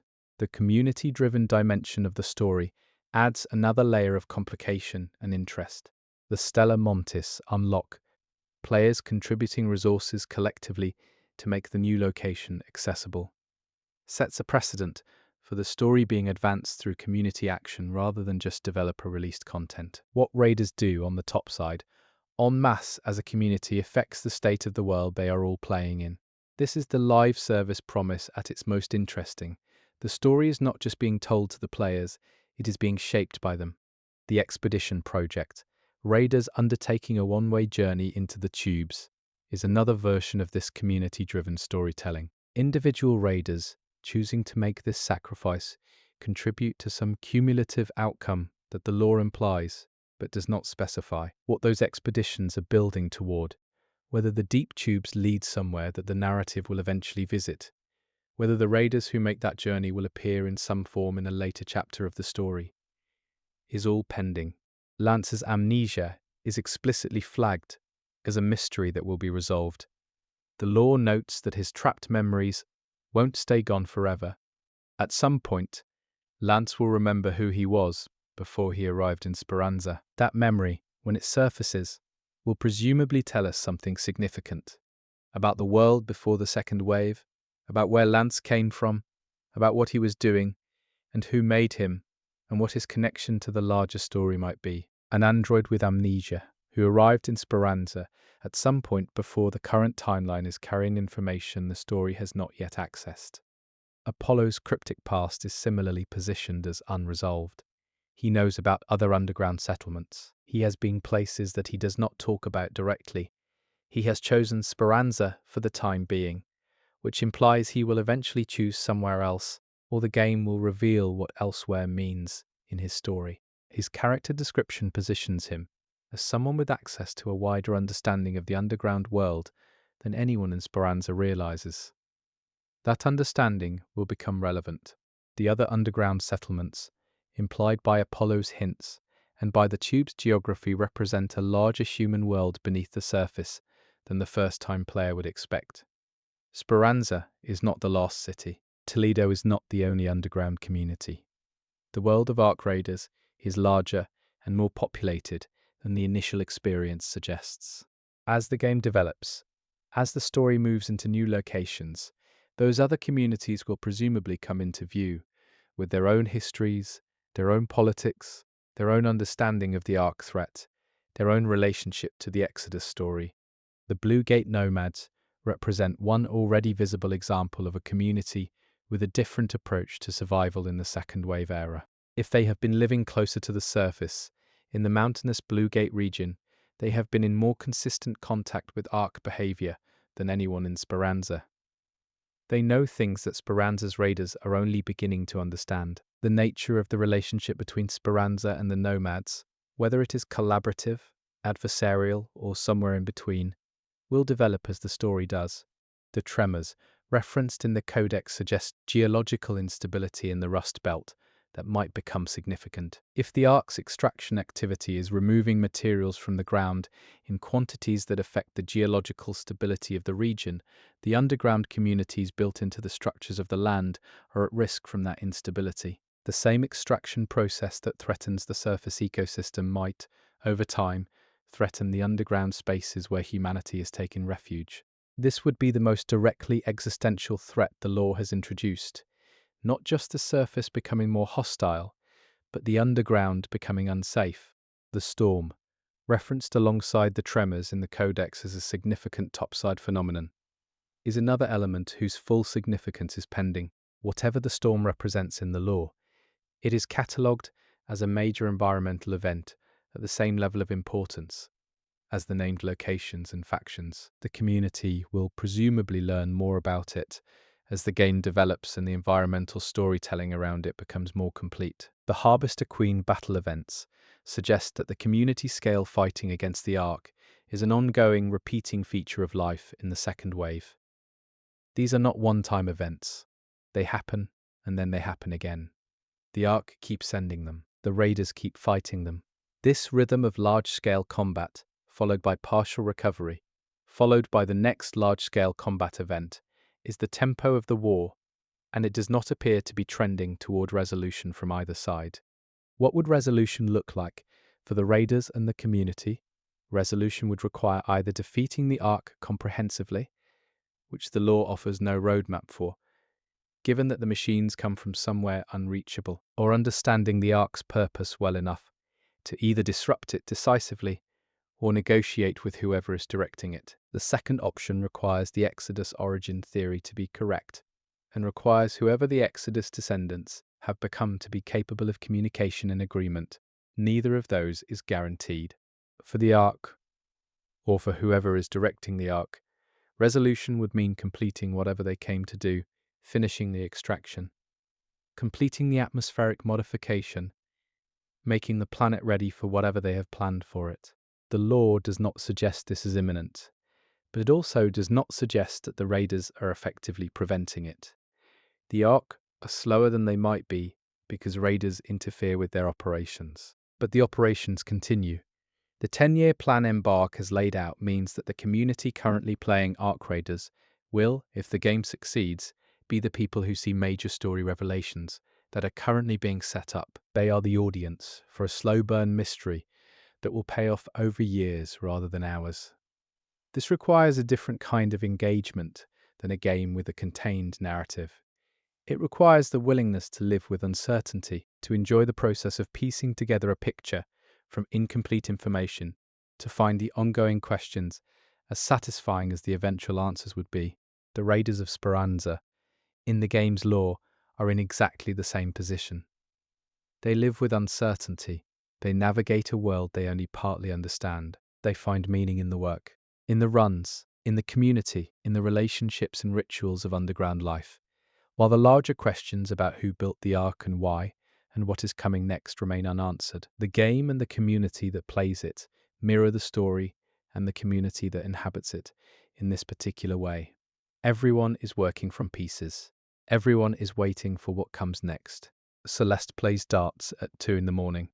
Lance sings off-pitch at midnight karaoke. Tian Wen fixes what needs fixing, including things she would never admit to caring about. Apollo keeps the library stocked with books and runs football teams for the kids, and does not tell anyone where he has been. Shani has contingency plans for everything. And above them all, the Ark machines continue their work on the surface of what used to be Italy, extracting something, reshaping something, preparing something. For someone who has not yet announced their arrival, the sky keeps falling. And Speranza keeps its lights on. Chapter 9. The Darkness. What came between the collapse and the light? There is a period in the history of Ark Raiders that does not get talked about as much as the collapse or the battles against the Ark. It sits between them like a long silence. Not dramatic, not full of named heroes or remembered victories, just years and years of people trying to survive in a world that had stopped working and had not yet started working again. The Codex calls this the darkness, and it earns that name not through any single catastrophe, but through its cumulative weight. It was the time when almost everything was gone. The collapse itself, those raging floods, the all-consuming firestorms, the earthquakes that shook the continents, wiped out most of the infrastructure that human civilization had spent centuries building. Not just buildings, knowledge. The accumulated expertise of specialists, engineers, doctors, farmers, administrators either died in the catastrophe or scattered into conditions where applying that expertise was nearly impossible. What the collapse killed was not just the physical world. It killed the systems that made the physical world legible and manageable.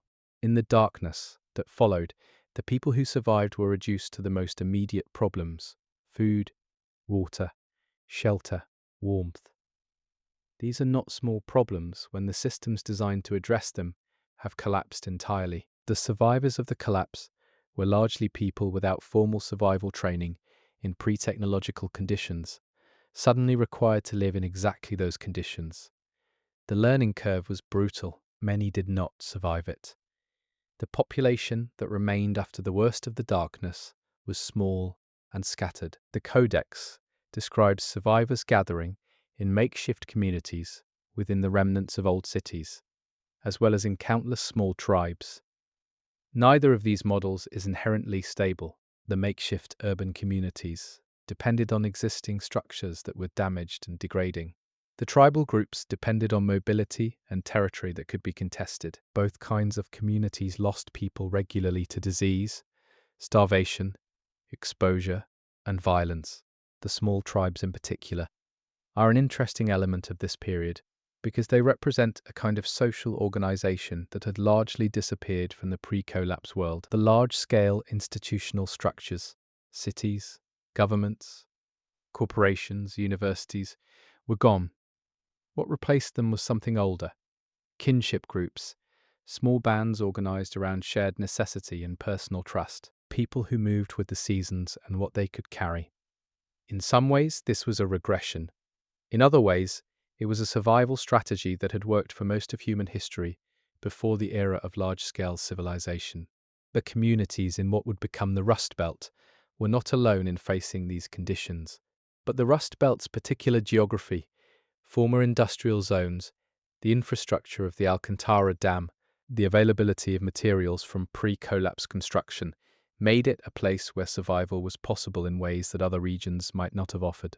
The survivors who eventually gathered there were selecting for a location with specific resources: water from the dam, shelter in the ruins of pre-collapse buildings, and the raw materials of defunct industry that could be repurposed for immediate needs. What the darkness took, beyond lives, was memory. The written record of human civilization, the books, the databases, the institutional knowledge encoded in documents, was almost entirely lost. The collapses, floods and fires and structural failures did not spare libraries or data centers. What survived was fragmentary. A physical book here, a hard drive that could no longer be read without the equipment to read it, a notebook that someone had carried with them. The knowledge that survived the darkness was the knowledge that survived in people's heads, passed from one person to another in the conditions of immediate survival. This is why the folk tales and oral tradition of Speranza are so important. They are not supplements to the written record. They are the record. The elders of Speranza, who can still recall stories from the darkness period, are carrying history in the only form it survived. In their memory, in their telling, in the slight modifications that accumulate with each retelling and carry forward into future versions. This is how all human history worked before writing. Ark Raiders returns to it, not as a narrative device, but as a practical reality of the world it describes. Medical knowledge was among the hardest things to preserve through the darkness. Basic surgery, germ theory, the identification and treatment of specific diseases. These depend on a body of knowledge that takes years to transmit under ideal conditions. In the darkness, there were no ideal conditions. People who had medical training before the collapse tried to teach what they knew to others, but the chain was imperfect, and the attrition was continuous. The medicine available to communities in the darkness was a patchwork of what had been formally learned, what had been empirically discovered in survival conditions, and folk remedies of variable reliability. The same was true of engineering and agriculture. People who had worked in construction before the collapse could look at the ruins of pre-collapse structures and make educated assessments of what was still load-bearing, what was dangerous, what could be repurposed. But that expertise was distributed unevenly and died with the people who held it. Agriculture in post-collapse conditions required adapting to changed climate conditions without the research infrastructure that would normally guide that adaptation. People planted what they remembered planting and adjusted based on what worked, without the systematic knowledge of why it worked. The generation that grew up in the darkness is the one that the Sunrise Era elders of Speranza belong to, or remember their parents belonging to. These are people who did not have a clear mental model of what had been lost, because they had never experienced it.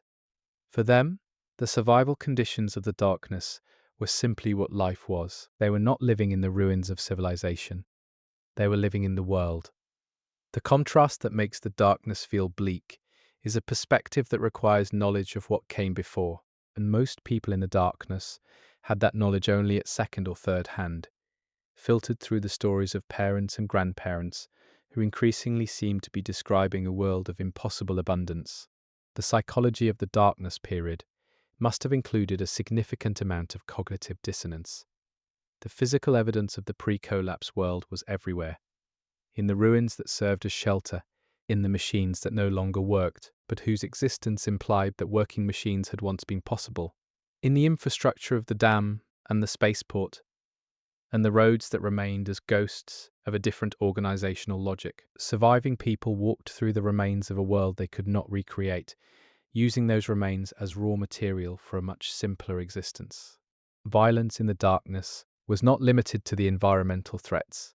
The scarcity that defined the period created the conditions for conflict between groups, resources that could mean the difference between surviving winter and not were worth fighting over. Communities that had established productive agricultural patches or reliable water sources were targets. The small tribes and makeshift urban communities of the darkness did not exist in isolation. They were aware of each other, sometimes cooperating, sometimes competing, sometimes in direct conflict. The weapons used in these conflicts were not sophisticated. Pre-collapse firearms existed, but ammunition was finite and eventually used up. The conflicts of the darkness period were increasingly fought with improvised weapons, tools repurposed for violence, constructions from available materials. The skills required were different from those of the pre-collapse military. They were closer to the basic skills of people who had always lived in conditions of direct physical danger. In some ways, the darkness produced a population that was harder and more practically capable than anything that had existed in the comfortable pre-collapse world. The eventual recovery, the ecological restoration that preceded the sunrise, is described in the lore as happening for unknown reasons. The planet somehow began to heal. This is either the most mysterious or the most mundane element of the entire story, depending on how you think about ecological systems. A sufficiently damaged ecosystem, relieved of the industrial pressures that were damaging it, could in theory begin recovering on its own. The human population that had caused much of the damage was drastically reduced. The industrial processes that had sustained that damage had stopped. Given enough time, the ecology might simply begin reasserting itself. But the lore presents the recovery as surprising enough to be notable, not something that anyone predicted or planned. People in the late darkness period did not know that things were about to get better. They were navigating what they assumed were permanent conditions. The signs of recovery, when they came, must have appeared gradually and been interpreted cautiously. A year in which the soil was more productive than expected. A season with fewer extreme weather events. Slow, uncertain changes that accumulated into something recognizable as improvement only over years. The sunrise period takes its name from this sense of a slow dawn after long darkness. It was not an immediate transformation. It was a gradual lightening, the kind of change that you notice in retrospect more than as it happens. The old people who are still around in Speranza, the ones whose memories reach back to sunrise, speak of it with something between nostalgia and disbelief. To those born underground in the second wave era, the sunrise seems like something from a fable, a time when the surface was not just survivable, but recovering, when the sky was something you could look at without calculating the threat it represented. Chapter 10, The Age of Sunrise, when the world breathed again. The era of sunrise is the most hopeful chapter in Ark Raider's history, which makes it the saddest one to study carefully. Not because anything about it was false. The recovery was real. The optimism was earned. The things people built and attempted during sunrise were genuine achievements. But because of where it ended, the machines came at precisely the moment of maximum human investment in the future. The sunrise period was the world repairing itself and humanity beginning to repair along with it, and then it stopped.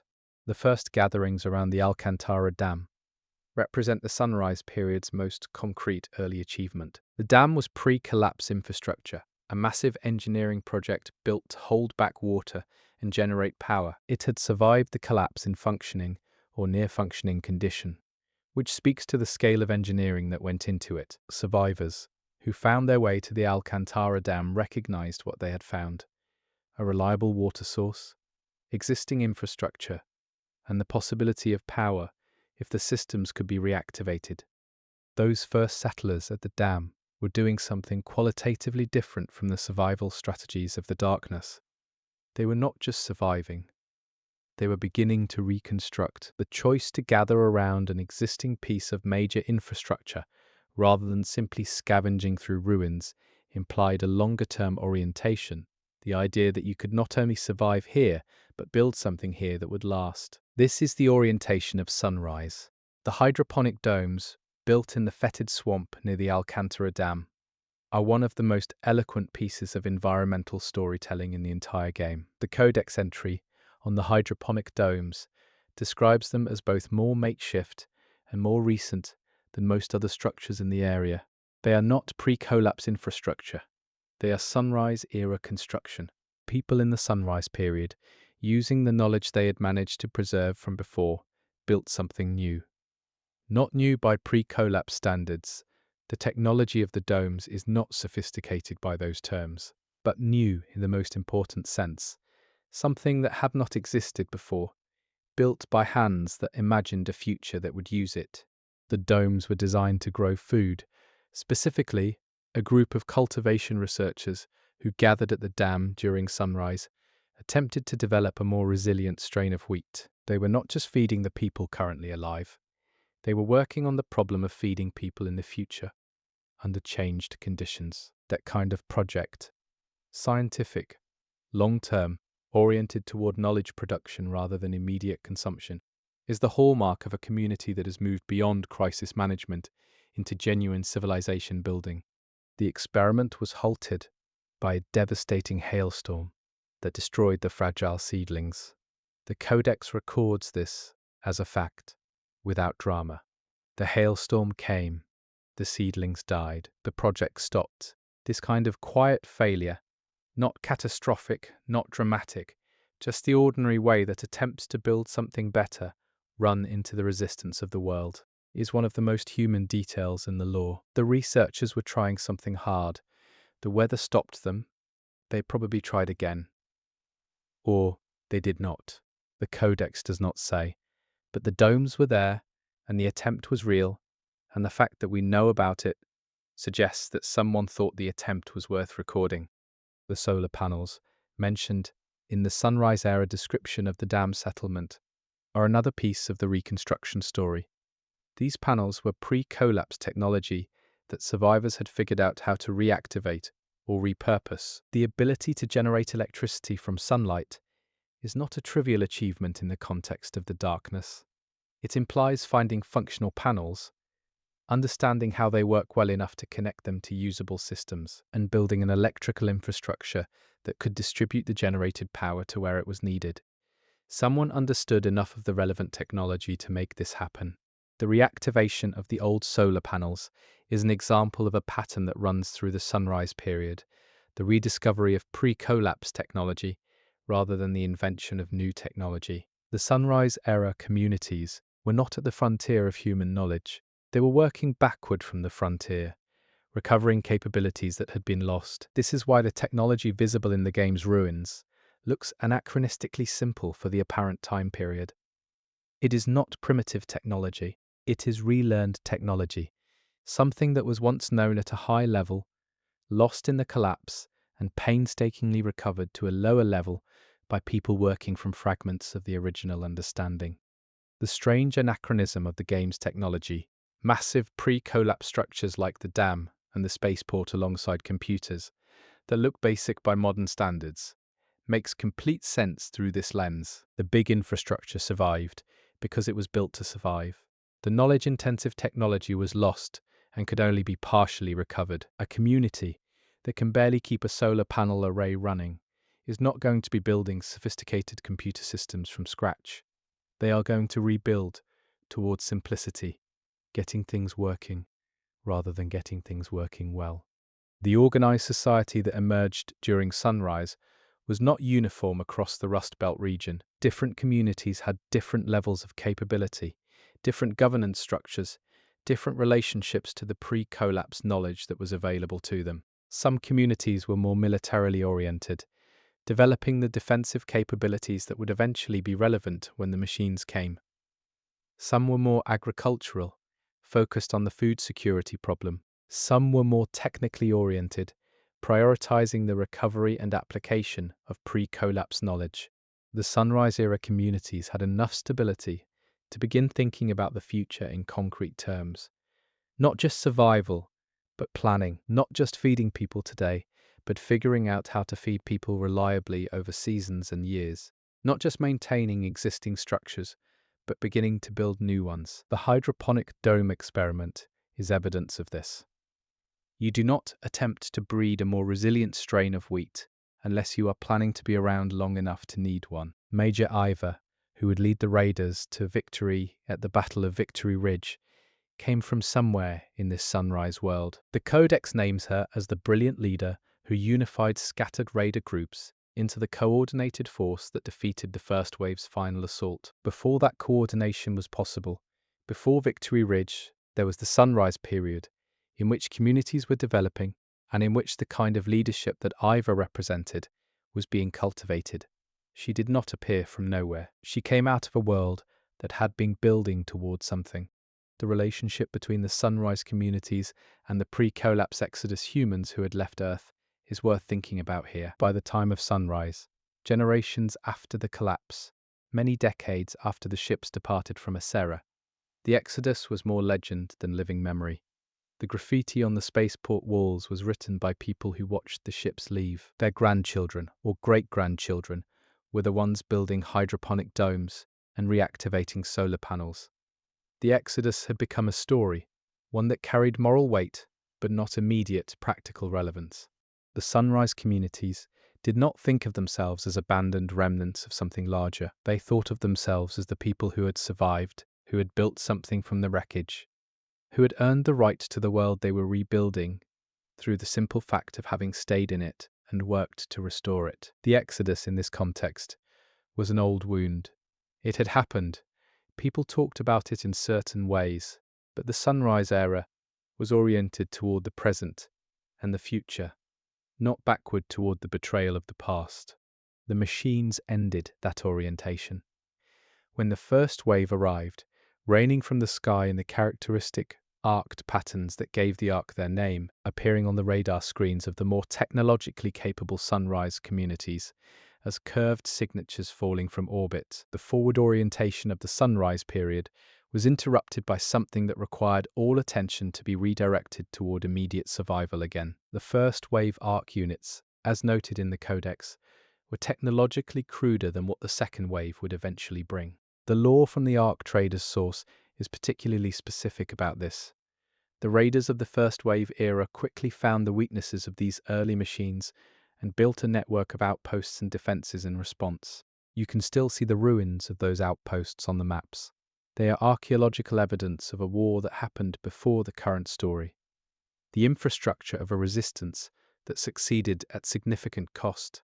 The fighting during the first wave decade was distributed across the Rust Belt in ways that left marks on every landscape. The Alcantara Dam, which had been the hopeful center of the Sunrise settlement, became what the Codex describes as a shell-scarred battleground during the closing battles of the first wave. The dam's status as a resource, water, power, established infrastructure, made it a strategic location. Both the settlers defending it and the arc machines operating through it recognized its significance. The scars from those battles are still visible today, pockmarking the structures alongside the more peaceful remnants of the Sunrise era. The Leaper units of the first wave are specifically mentioned in the lore as the nightmare of that period, six-legged mechanical walkers, imposing and surprisingly adaptable. The sources describe them as the most feared arc unit of the first wave era. And note that after the last Leaper was defeated in the Rust Belt, they were never seen there again.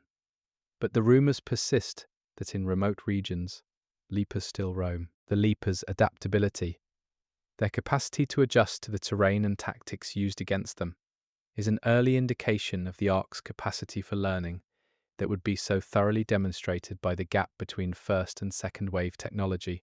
The decade of hard fighting during the first wave forged the communities that survived it into something harder and more organized. the distributed tribal and makeshift urban communities of the Sunrise era, which had been developing toward cooperation but had not achieved it, were pushed into more coordinated structures by the necessity of fighting a shared enemy. The raider identity as a social category, the people who go out and engage with the threat rather than hiding from it, likely solidified significantly during the first wave. You needed raiders before Victory Ridge. Victory Ridge needed raiders. Chapter 11. Major Ivor and the meaning of Victory Ridge. Major Ivor is one of the few named individuals from the pre-Second Wave era who appears in the Ark Raiders Codex with specific biographical detail. She is described as a brilliant leader who unified scattered raider groups under her command during the final stages of the First Wave conflict. The Codex records the Battle of Victory Ridge as the outcome of this unification, a coordinated assault from elevated positions along a rocky outcrop west of the Alcantara Dam that lasted several days and ended with the defeat of the remaining First Wave Ark machines. The unification that Ivor achieved was not a small thing. The Sunrise-era communities, as described, were diverse and not naturally inclined towards subordinating their autonomy to centralized command. Bringing scattered raider groups together under a single military leadership required something: charisma, strategy, demonstrated competence, or some combination of all three that convinced people who had every reason to protect their own community's interests, to commit those interests to a larger effort. Whatever Ivor had that made this possible, the Codex treats it as the thing that made victory possible. The geography of Victory Ridge was deliberately chosen. The rocky outcrop west of the dam offered elevated positions that gave the defending raiders advantages over Ark machines operating in the terrain below. This implies tactical knowledge of the landscape. Someone had studied the ground, understood what the Ark machines would do when approached through that terrain, and identified the position from which human fighters could most effectively engage them. Whether this was Ivor's own tactical calculation or the product of collaborative planning, the choice worked. The battle raged for several days. That detail is worth sitting with.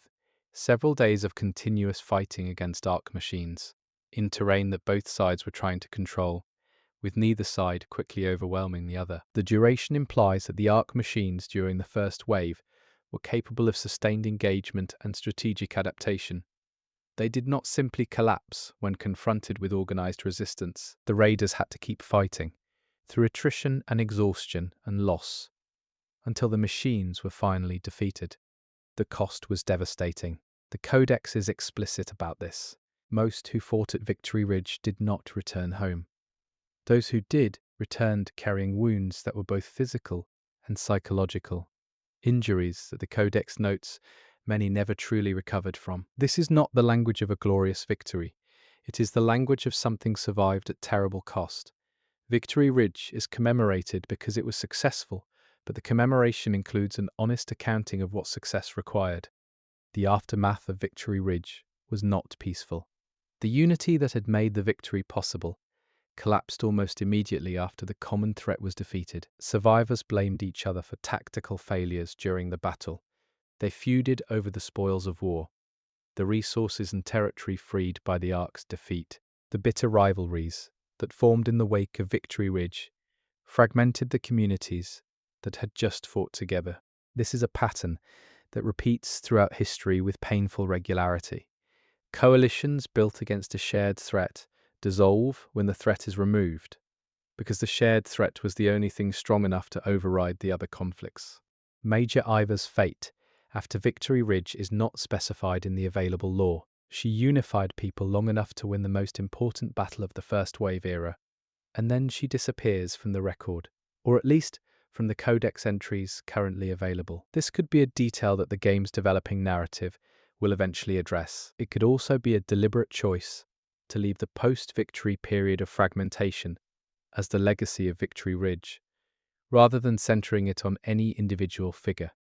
The victory was collective, fragile, and costly. Its meaning in the current story is not about triumph, it is about what triumph cost and how quickly it was squandered. The memorial in the Formicae Hills, the one that Celeste sends raiders to visit in the Keeping the Memory quest, exists in the context of this complicated legacy. It is not a celebration of victory. It is a memorial to the dead. The helmet that raiders recover belongs to someone who did not come back from Victory Ridge. Someone whose loss was specific enough that someone built a memorial to it. Personal enough that the quest asks raiders to find that specific person's gear and acknowledge it. The memorial is not about the win. It is about the cost. The raider identity that Victory Ridge forged is the direct ancestor of the raider culture in Speranza. The people who fought at Victory Ridge were the proto-raiders, survivors who had developed the skills and the orientation toward engaging external threats rather than simply hiding from them. The communities they came from, and the communities they built or rebuilt after Victory Ridge, carried that identity forward through the decades between the first and second waves. When the second wave arrived and forced everyone underground, the raider identity was already established. Speranza inherited it. Celeste's understanding of what raiders are and what they mean to Speranza is shaped by this history. She lost her father to arc attacks during what appears to be the period between the waves, when sporadic arc activity continued even after the first wave's official defeat at Victory Ridge. She became a raider herself before she became a city builder.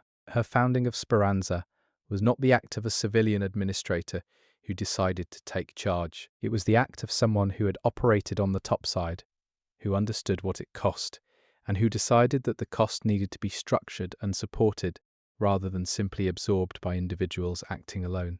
The 20 to 30 years between Victory Ridge and the second wave are the period in which the current cast of elder characters in Speranza came of age. Shani's obsessive security planning is the product of someone who grew up knowing that the peace of this period was contingent, that the machines that had been defeated could return. Tianwen's expertise in weapons and gear carries the institutional memory of what it meant to fight the Ark during the first wave, translated into practical tools for the second. Apollo's travels and his knowledge of other communities reflects the mobility and experimentation of a period when the surface was dangerous but navigable. The Alcantara Dam's dual identity, first as the hopeful centre of Sunrise-era settlement, then as a battleground during the first wave's closing stages, now as one of the primary topside zones that raiders explore in the second wave era, encapsulates the entire narrative arc of Ark Raiders' world, the same place that housed the hydroponic dome experiment that felt the hope of Sunrise, became the site of some of the most harrowing battles of the first wave, and now exists as a loot location in an ongoing war that has not ended. The dam itself is unchanged. The world around it has cycled through hope and disaster again. Chapter 12. Toledo, the underground city. Toledo is larger than Speranza, and that size is itself a story. Speranza is the oldest neighborhood of Toledo, but Toledo is a city, a sprawling underground structure built into buildings swallowed by sinkholes, containing multiple distinct neighborhoods, each with their own populations, politics, and social dynamics. Speranza is where raiders start, where the traders are, where the player's story begins. But it is not where the story ends, and it is not all of what Toledo is. The sinkhole architecture of Toledo is worth taking a moment to understand. Sinkholes occur when underground structures collapse, pulling the surface above them down into the void. In the post-collapse world, with infrastructure degrading and geological conditions potentially altered by whatever ecological damage preceded and accompanied the collapse, sinkholes in an area like the former Calabretta region would have been common. Buildings swallowed by sinkholes are not neatly preserved. They are tilted, partially crushed, displaced into new configurations relative to their original design.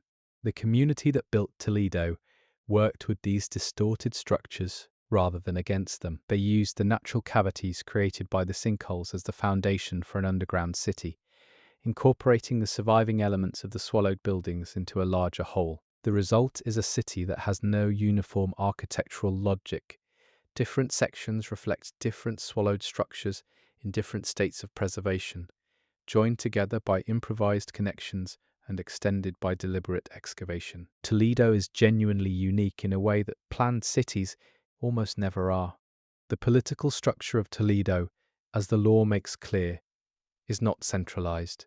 The city lacks a central government. Different neighborhoods control their own affairs, with whatever governance structures have emerged organically in each. Speranza has Celeste and the raider-based economy. Other neighborhoods have their own leadership and their own economies. The relationships between neighborhoods are negotiated rather than administered. Cooperation where it serves mutual interest, competition where interests conflict, and the constant friction of large numbers of people with different histories sharing limited underground space. The OTTM, the official Toledo Tubes Management, is the organization that demonstrates most clearly what power looks like without a central government. It controls key junctions of the tube network that extends from Toledo, in a city without streets in the traditional sense, where movement between neighborhoods and between Toledo and the outside world depends on a network of underground tunnels. Whoever controls the junctions of that network controls something more fundamental than roads. They control access itself. The OTTM is described as powerful and aggressive. It uses its control of tube junctions to extract tribute from anyone who depends on those junctions for access. Celeste and the Speranza slingshots. The raider group associated with Speranza depend on an OTTM-controlled junction for their access to the tubes from Speranza. The tribute that Celeste is forced to pay the OTTM regularly is not a small imposition. In a resource-constrained community, regular force payments are a genuine burden. The raiders' mission to recover a dead drop containing leverage information against an OTTM official is Celeste's attempt to free Speranza from this extortion. The OTTM's model is not military occupation. It is infrastructure control turned into political power. The distinction matters because it explains why the OTTM has persisted without being overthrown. You can fight an army, you cannot easily fight a tunnel junction. The junction is a physical fact. Whoever controls the infrastructure controls the access, and fighting. That control means either finding an alternative route or fighting to physically take control of the junction, which is a different and harder problem than defeating a political opponent. The backyard, referenced in the Codex as a specific location within Speranza's section of Toledo, suggests a community space, a place that exists for something other than immediate productive function. Backyards, in a pre-collapse context, are spaces of relative informality, of personal cultivation, of the kind of semi-private, semi-communal life that happens between the fully public and the fully private. A backyard in an underground city is presumably the equivalent, a space that has been designated for community life rather than economic production, where the rhythms of ordinary social existence can happen. The black markets of Toledo exist in the gaps between official economic structures. In a city where multiple neighborhoods have their own economies and governance, and where the OTTM controls movement between them, the incentives for informal trade are strong. Something that is unavailable or expensive in one neighborhood might be available and cheaper in another, but moving it through official channels means going through OTTM junctions and paying the associated tribute. Black market operators who know the alternative routes, the uncontrolled tunnels, the unofficial passages, can offer prices that reflect their lower operational costs. The Candleberry Banquet, mentioned earlier, represents the ritual life of Toledo's community. The name implies something communal and recurring, a gathering centered on food and shared space, the kind of event that communities create to mark time and reinforce social bonds. In a world where folk memory is the primary form of historical record, communal gatherings like the Candleberry Banquet are not entertainment supplementary to real life. They are the occasions on which the community's understanding of itself is transmitted, reproduced, and renewed. The stories told at the banquet are as important as any codex entry because they carry the emotional and moral freight that formal records cannot hold. The electricity, waterworks, and food cultivation systems referenced in the codex as Toledo infrastructure are the city's literal lifelines. Electricity provides light, heat, and the power for the workshop and other productive facilities. Waterworks manage the water supply that an underground city of thousands of people requires every single day. Food cultivation is the system that prevents Toledo from depending entirely on surface scavenging for its food. Some portion of the community's caloric needs must be met underground if the city is to have any resilience against disruption of topside access. The people who maintain these systems are doing work that is, arguably, more important to Toledo's survival than what raiders do. A bad week for raiders reduces the supply of topside-sourced materials. A failure in the waterworks could be catastrophic within days. A failure in the electricity system would cascade through everything else. These are not dramatic failures in a way that a Harvester Queen battle is dramatic, but they are existential in a more immediate sense. Toledo's infrastructure maintenance is the unglamorous labor that makes all the glamorous labor possible. The security systems of Toledo, distinct from Shani's Speranza-specific security operation, represent the broader challenge of maintaining order in a city of thousands of people without a central government. How does a city without central authority enforce norms of behavior? How does it respond to violence between citizens, or theft, or the kind of factional conflict that the law describes happening between Toledo's neighborhoods? The answers, whatever they are, have been worked out over the years that Toledo has existed. The city functions. People live in it. It is imperfect and pressured, but it has not collapsed into chaos. The neighborhood rivalries and political tensions that Celeste navigates represent a dimension of Toledo's social dynamics that the player experiences primarily through her stress. She clashes with leaders from other neighborhoods. She faces pushback from civilian petitioners. The political friction is constant.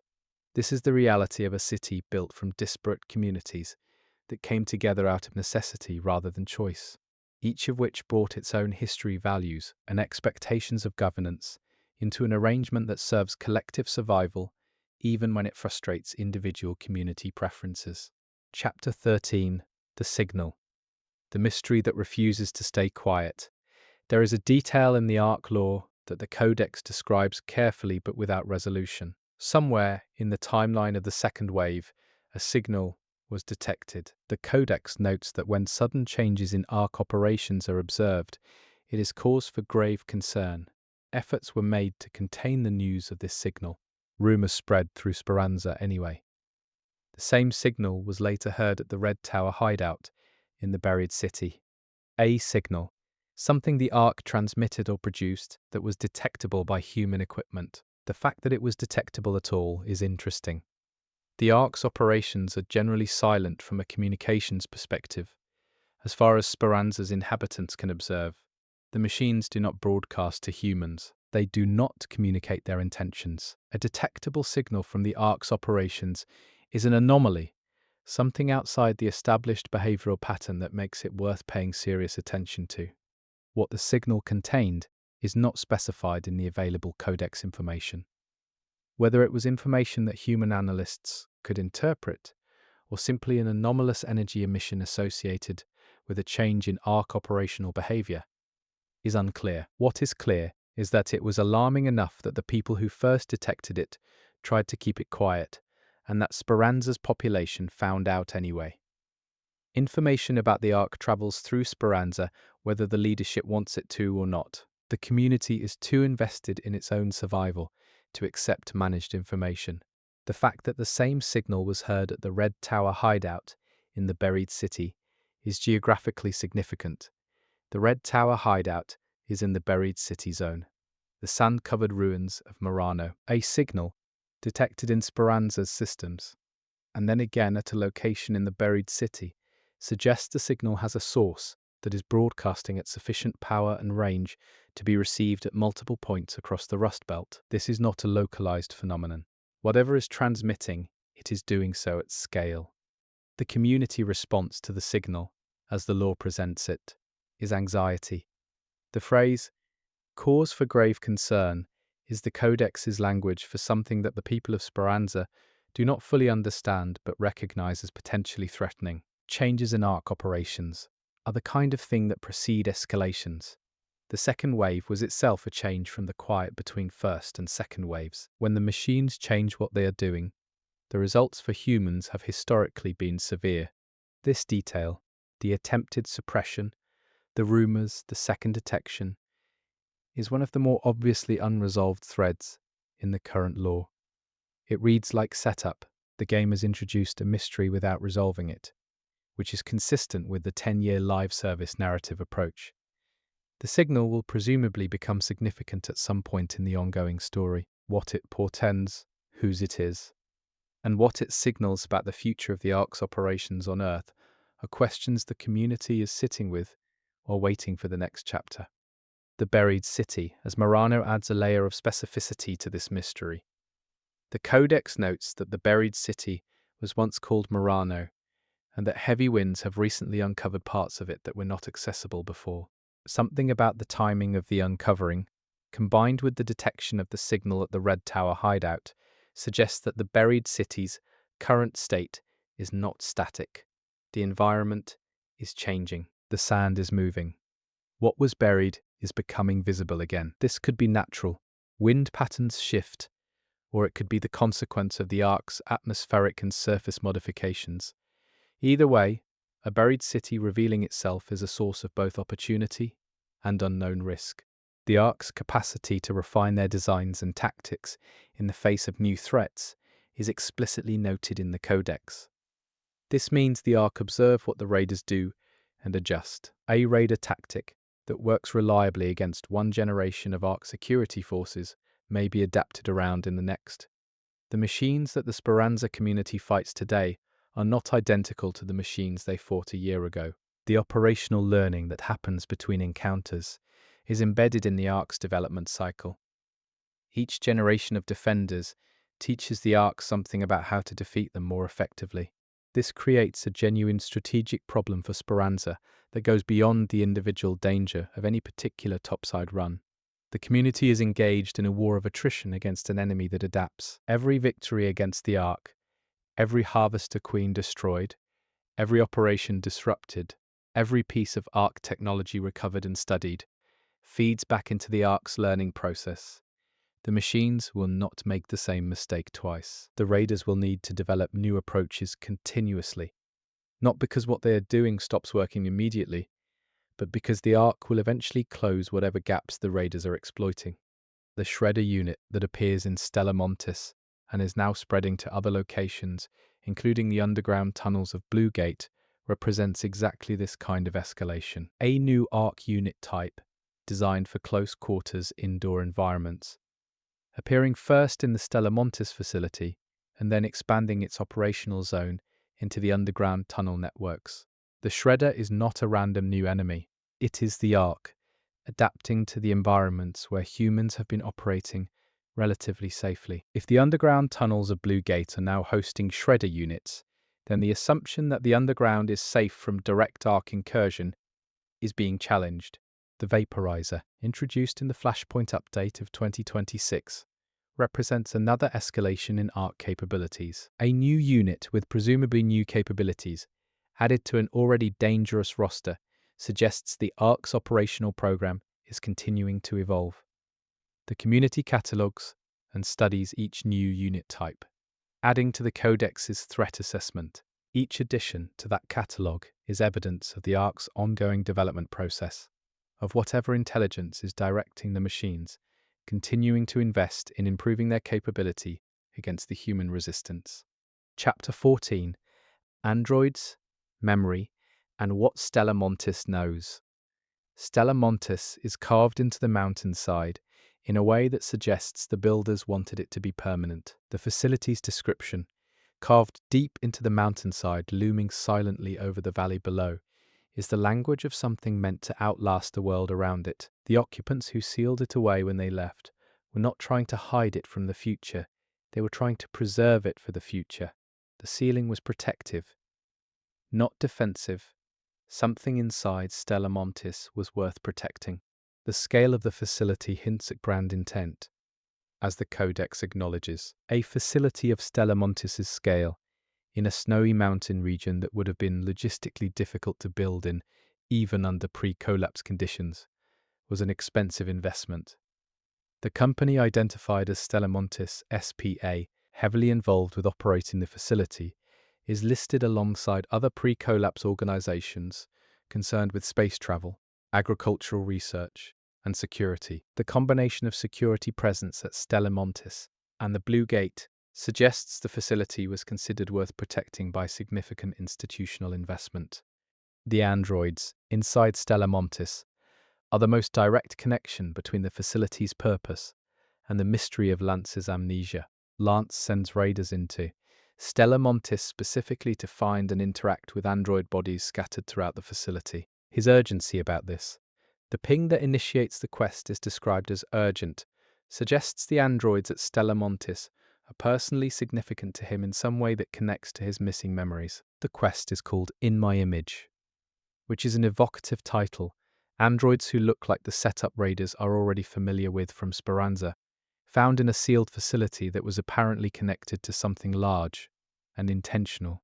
The androids at Stella Montis are concentrated in the medical research section, the cultural archives, and the seed vault areas. Medical research, cultural archives, seed vault. These are the categories of what the facility was preserving. Medical knowledge, which was among the hardest things to maintain through the darkness. Cultural records, which represent the human memory that the oral tradition was imperfectly preserving above ground. And seeds. Biological material, the genetic foundation of agricultural capability, the baseline of any long-term food security strategy.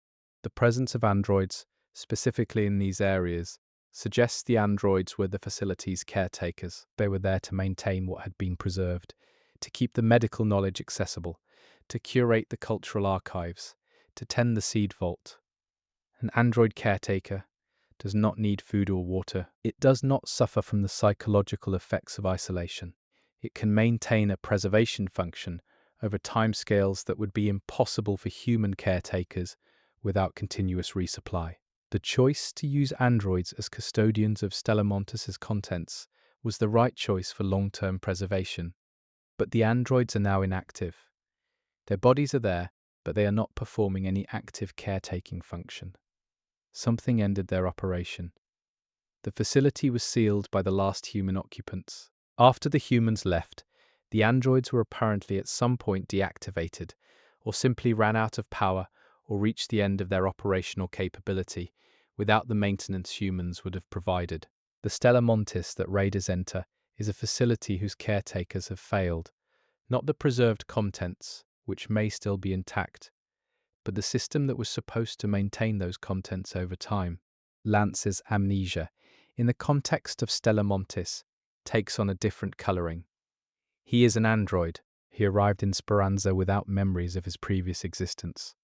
The Stella Montis facility is confirmed to be an Exodus site. The quest description references this directly, calling it an Exodus site teeming with mechanical ghosts. If Stella Montis was connected to the Exodus, to the people who left Earth, or to their preparation for leaving, or to whatever they intended to leave behind, then the androids there, and potentially Lance himself, may be artifacts of that pre-Exodus institutional world. The In My Image quest title is suggestive of creation, of someone made in someone else's image, which is how androids are understood in most storytelling traditions. Lance was made by someone to serve a purpose. His amnesia means he does not know who made him or what that purpose was. The Stella Montis androids, who are like him, but inactive, may be the key to recovering that knowledge. They are the others of his kind, preserved in the facility that seems to hold whatever the pre-Exodus institutional world thought was most important. The Seed Vault at Stella Montis is the piece of the facility with the most obvious long-term strategic significance. Seeds represent the biological foundation of food production. A comprehensive seed vault containing a diverse library of cultivable plant species adapted to various conditions would be enormously valuable in a post-collapse world trying to rebuild agriculture under changed climatic conditions. The Sunrise-era researchers at the Alcantara Dam, who were trying to develop more resilient wheat strains, were working on exactly this problem, without access to the resources that Stella Montis's seed vault might contain. The cultural archives are equally significant, though, in less immediately practical ways. If the pre-collapse institutional world made a deliberate effort to preserve human cultural knowledge at Stella Montis, music, literature, history, science, philosophy, the accumulated intellectual production of civilization. Then the facility contains something that Speranza's oral tradition cannot preserve, the written record, the specific, detailed, uncompressed version of human knowledge that folk tales can only approximate. Accessing those archives would be transformative for a community that has been working from folk memory and fragments for generations. The medical research section's significance is the most immediately practical. Medical knowledge that was lost in the darkness, only partially recovered through the oral tradition and empirical discovery of the Sunrise era, preserved in systematic form at Stella Montis. This could change what Lance and the other medics in Toledo are capable of. It could mean treatments for conditions that are currently managed poorly or not at all. It could mean the kind of systematic preventive medicine that makes communities healthier rather than just responding to illness when it occurs. The game's quest structure around Stella Montis, sending raiders into the facility, interacting with the android caretakers, pursuing the narrative thread of Lance's investigation into his own origins, is the storytelling mechanism through which these implications will eventually be developed.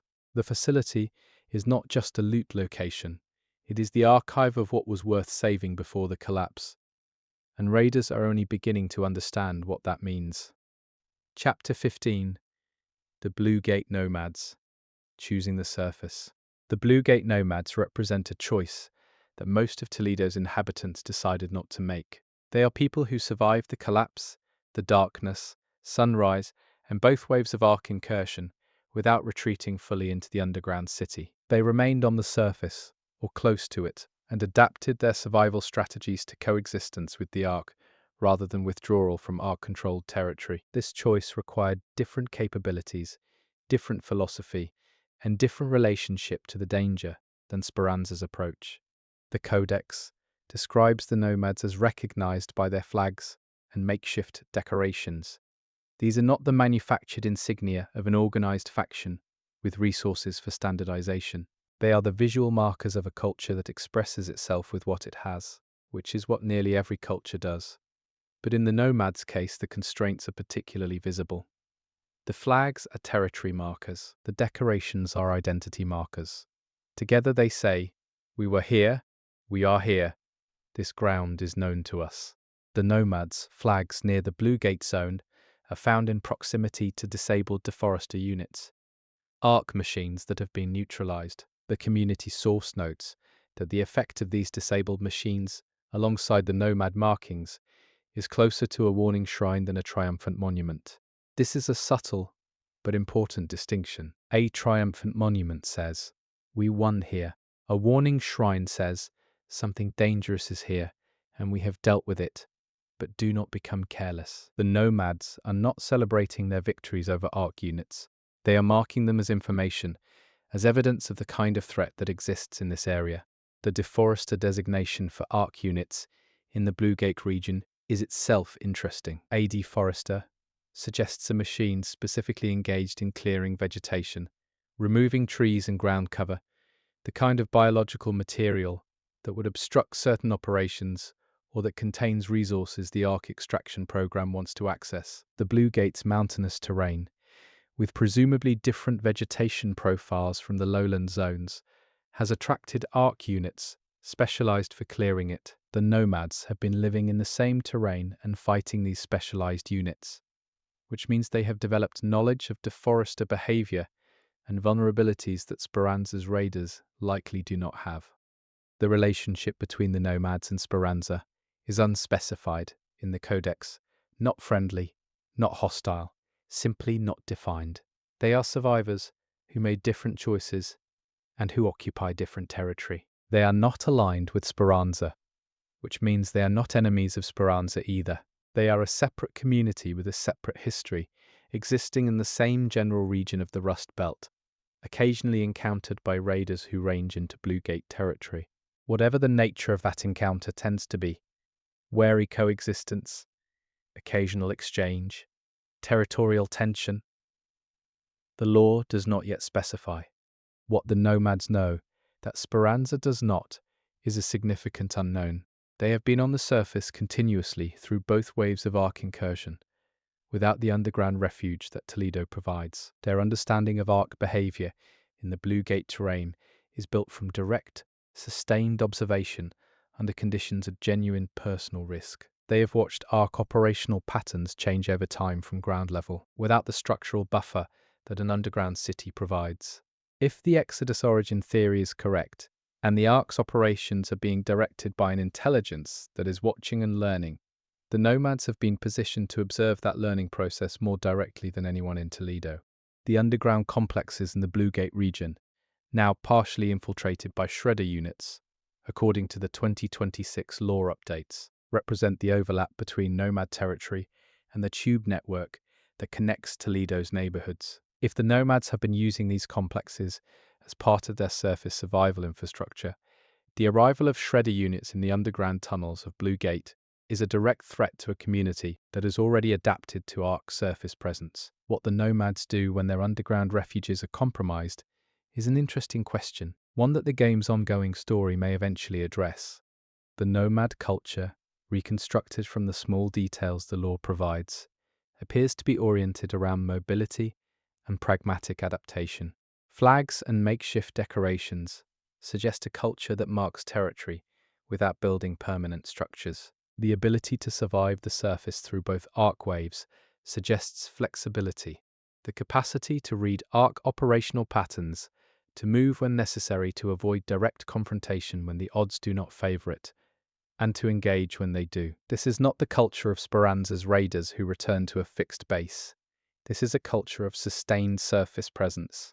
Whether the nomads have developed a different theory of the arc, a different understanding of what the machines are doing and why, built from their more direct observational position, is one of the questions that the lore raises without answering. The nomads have data that Speranza does not have. They have also been living with that data under conditions of direct exposure to its implications. Whatever they have concluded about the arc, if they have concluded anything systematic, is knowledge that Speranza would benefit from accessing.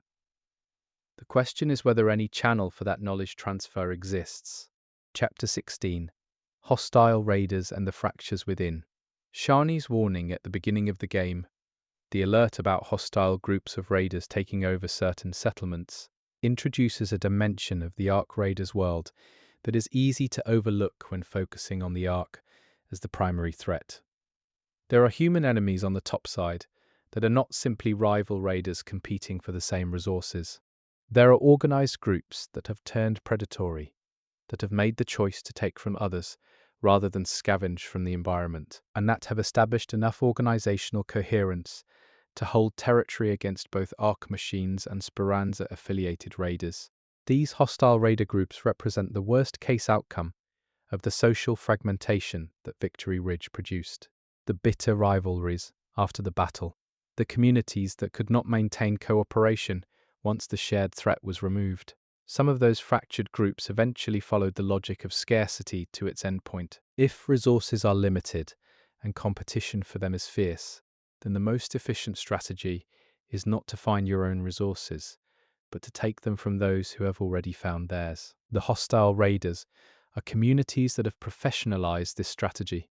The AI-controlled hostile raiders in the game function as a distinct enemy type from the Ark machines, and from the perspective of lore, they represent exactly this: a human faction that has developed in opposition to communities like Speranza. Their existence confirms that the social diversity of Toledo and the Rust Belt includes not just cooperative or neutral factions like the Blue Gate Nomads and the OTTM, but actively predatory ones. The surface is contested terrain not just between humans and machines, but between different human visions of how to survive.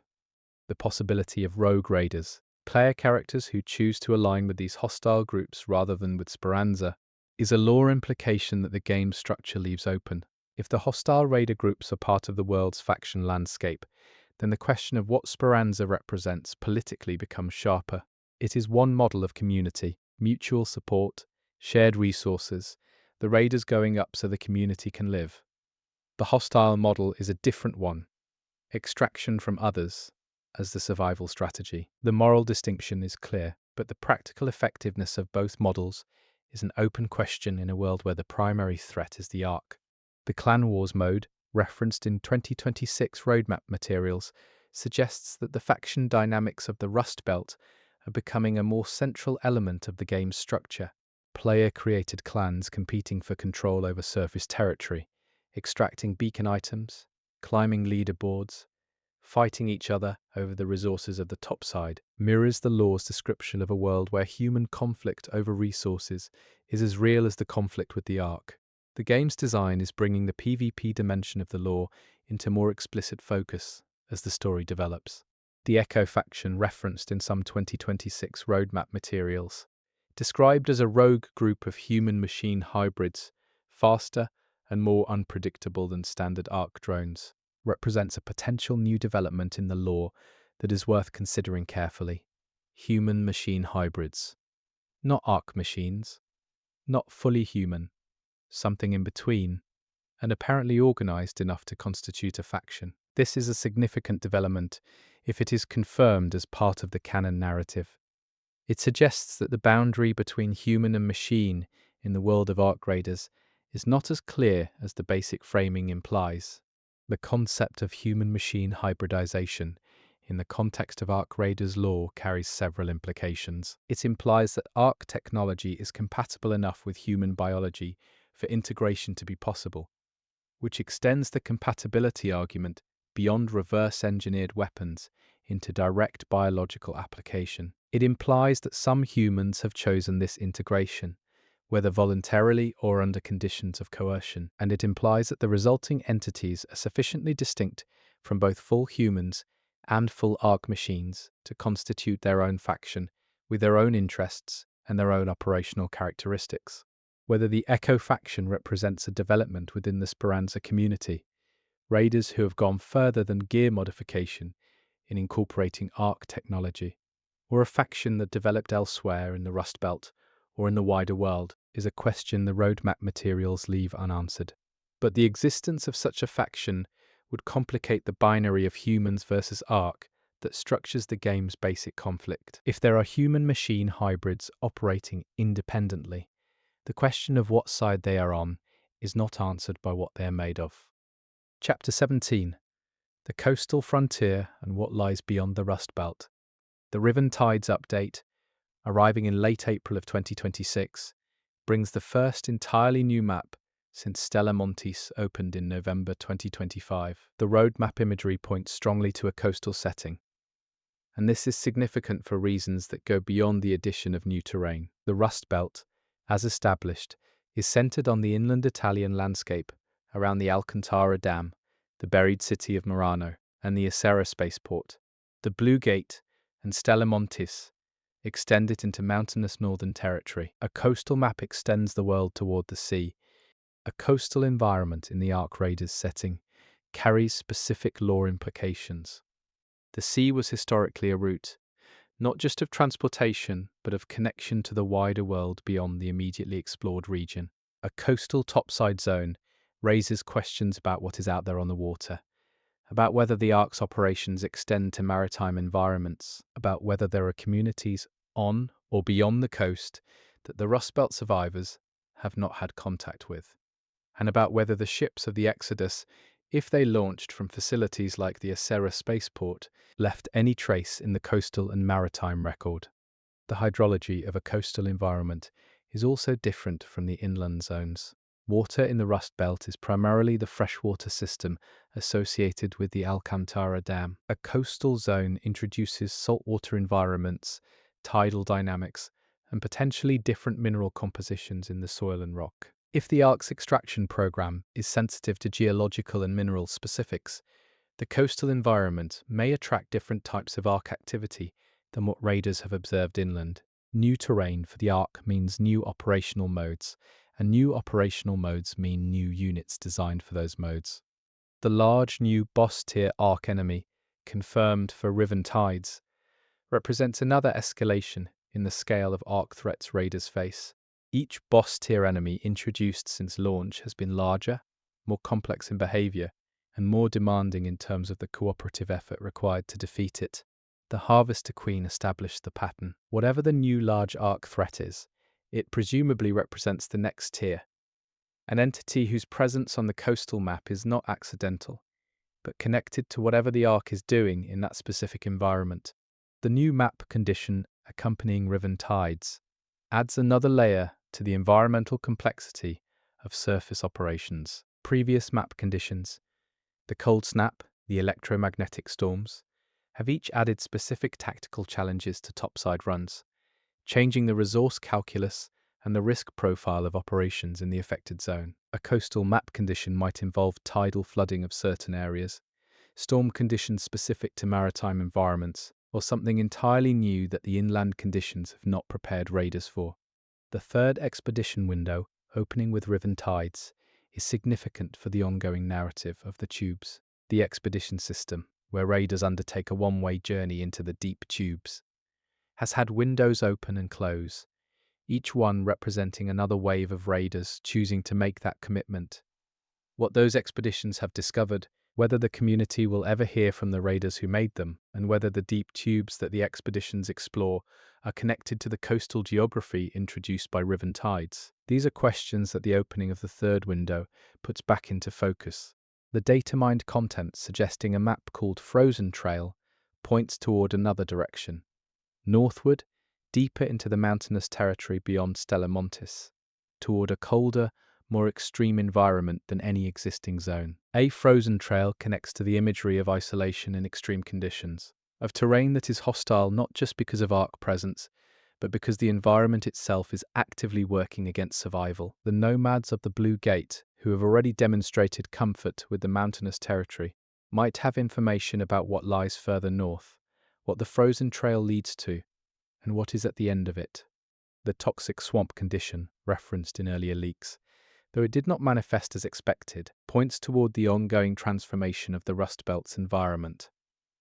The Ark's operations are changing the surface. The ecology that was beginning to recover during sunrise is being disrupted and redirected by the machine's activities. Toxic conditions developing in swamp areas, the kind of low-lying, water retention environments like those around the Alcantara Dam, would be consistent with the disruption of natural filtration systems by Ark extraction activity. Poison accumulating in the water table is a slow catastrophe, the kind that does not have a clear moment of onset, but builds toward a threshold where the damage becomes undeniable.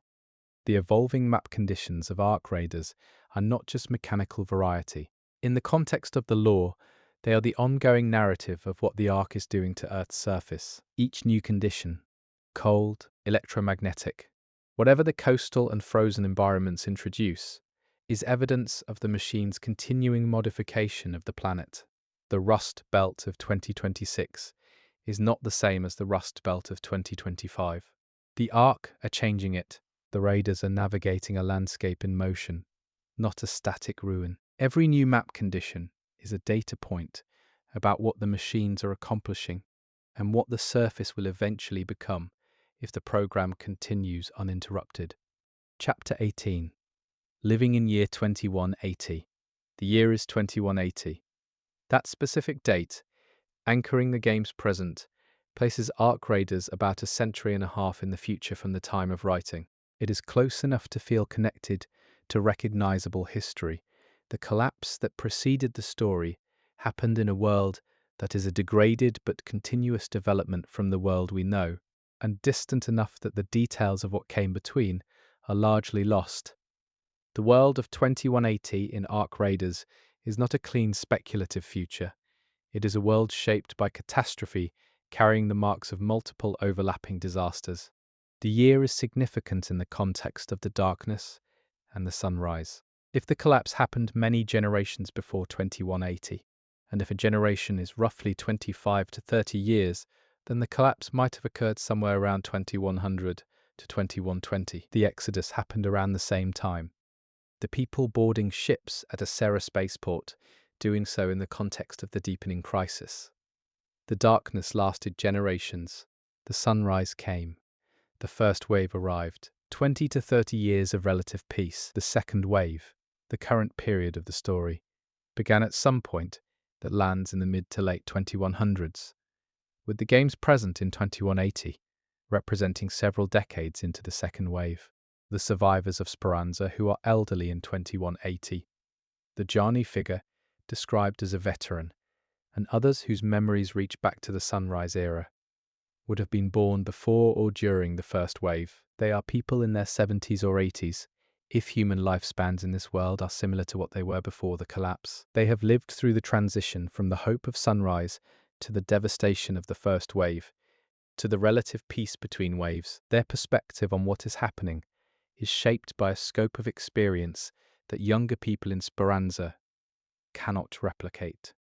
The children growing up in Speranza in 2180 have never seen the surface in any context other than the arc-controlled war zone it currently is. They have never seen a clear sky without calculating what might be falling out of it. They have never experienced the kind of ordinary outdoor life that even the sunrise era made possible. The ability to walk on the surface without being in immediate danger. For them, the underground is not a refuge from something lost, it is simply home. The top side is the alien environment, the dangerous outside. Speranza is where life happens. The folk culture of Speranza in 2180 is 3 or 4 generations removed from the collapse itself, depending on how you count. The stories of the collapse are grandfather stories, things told by elders who heard them from elders who had heard them from people who lived through it.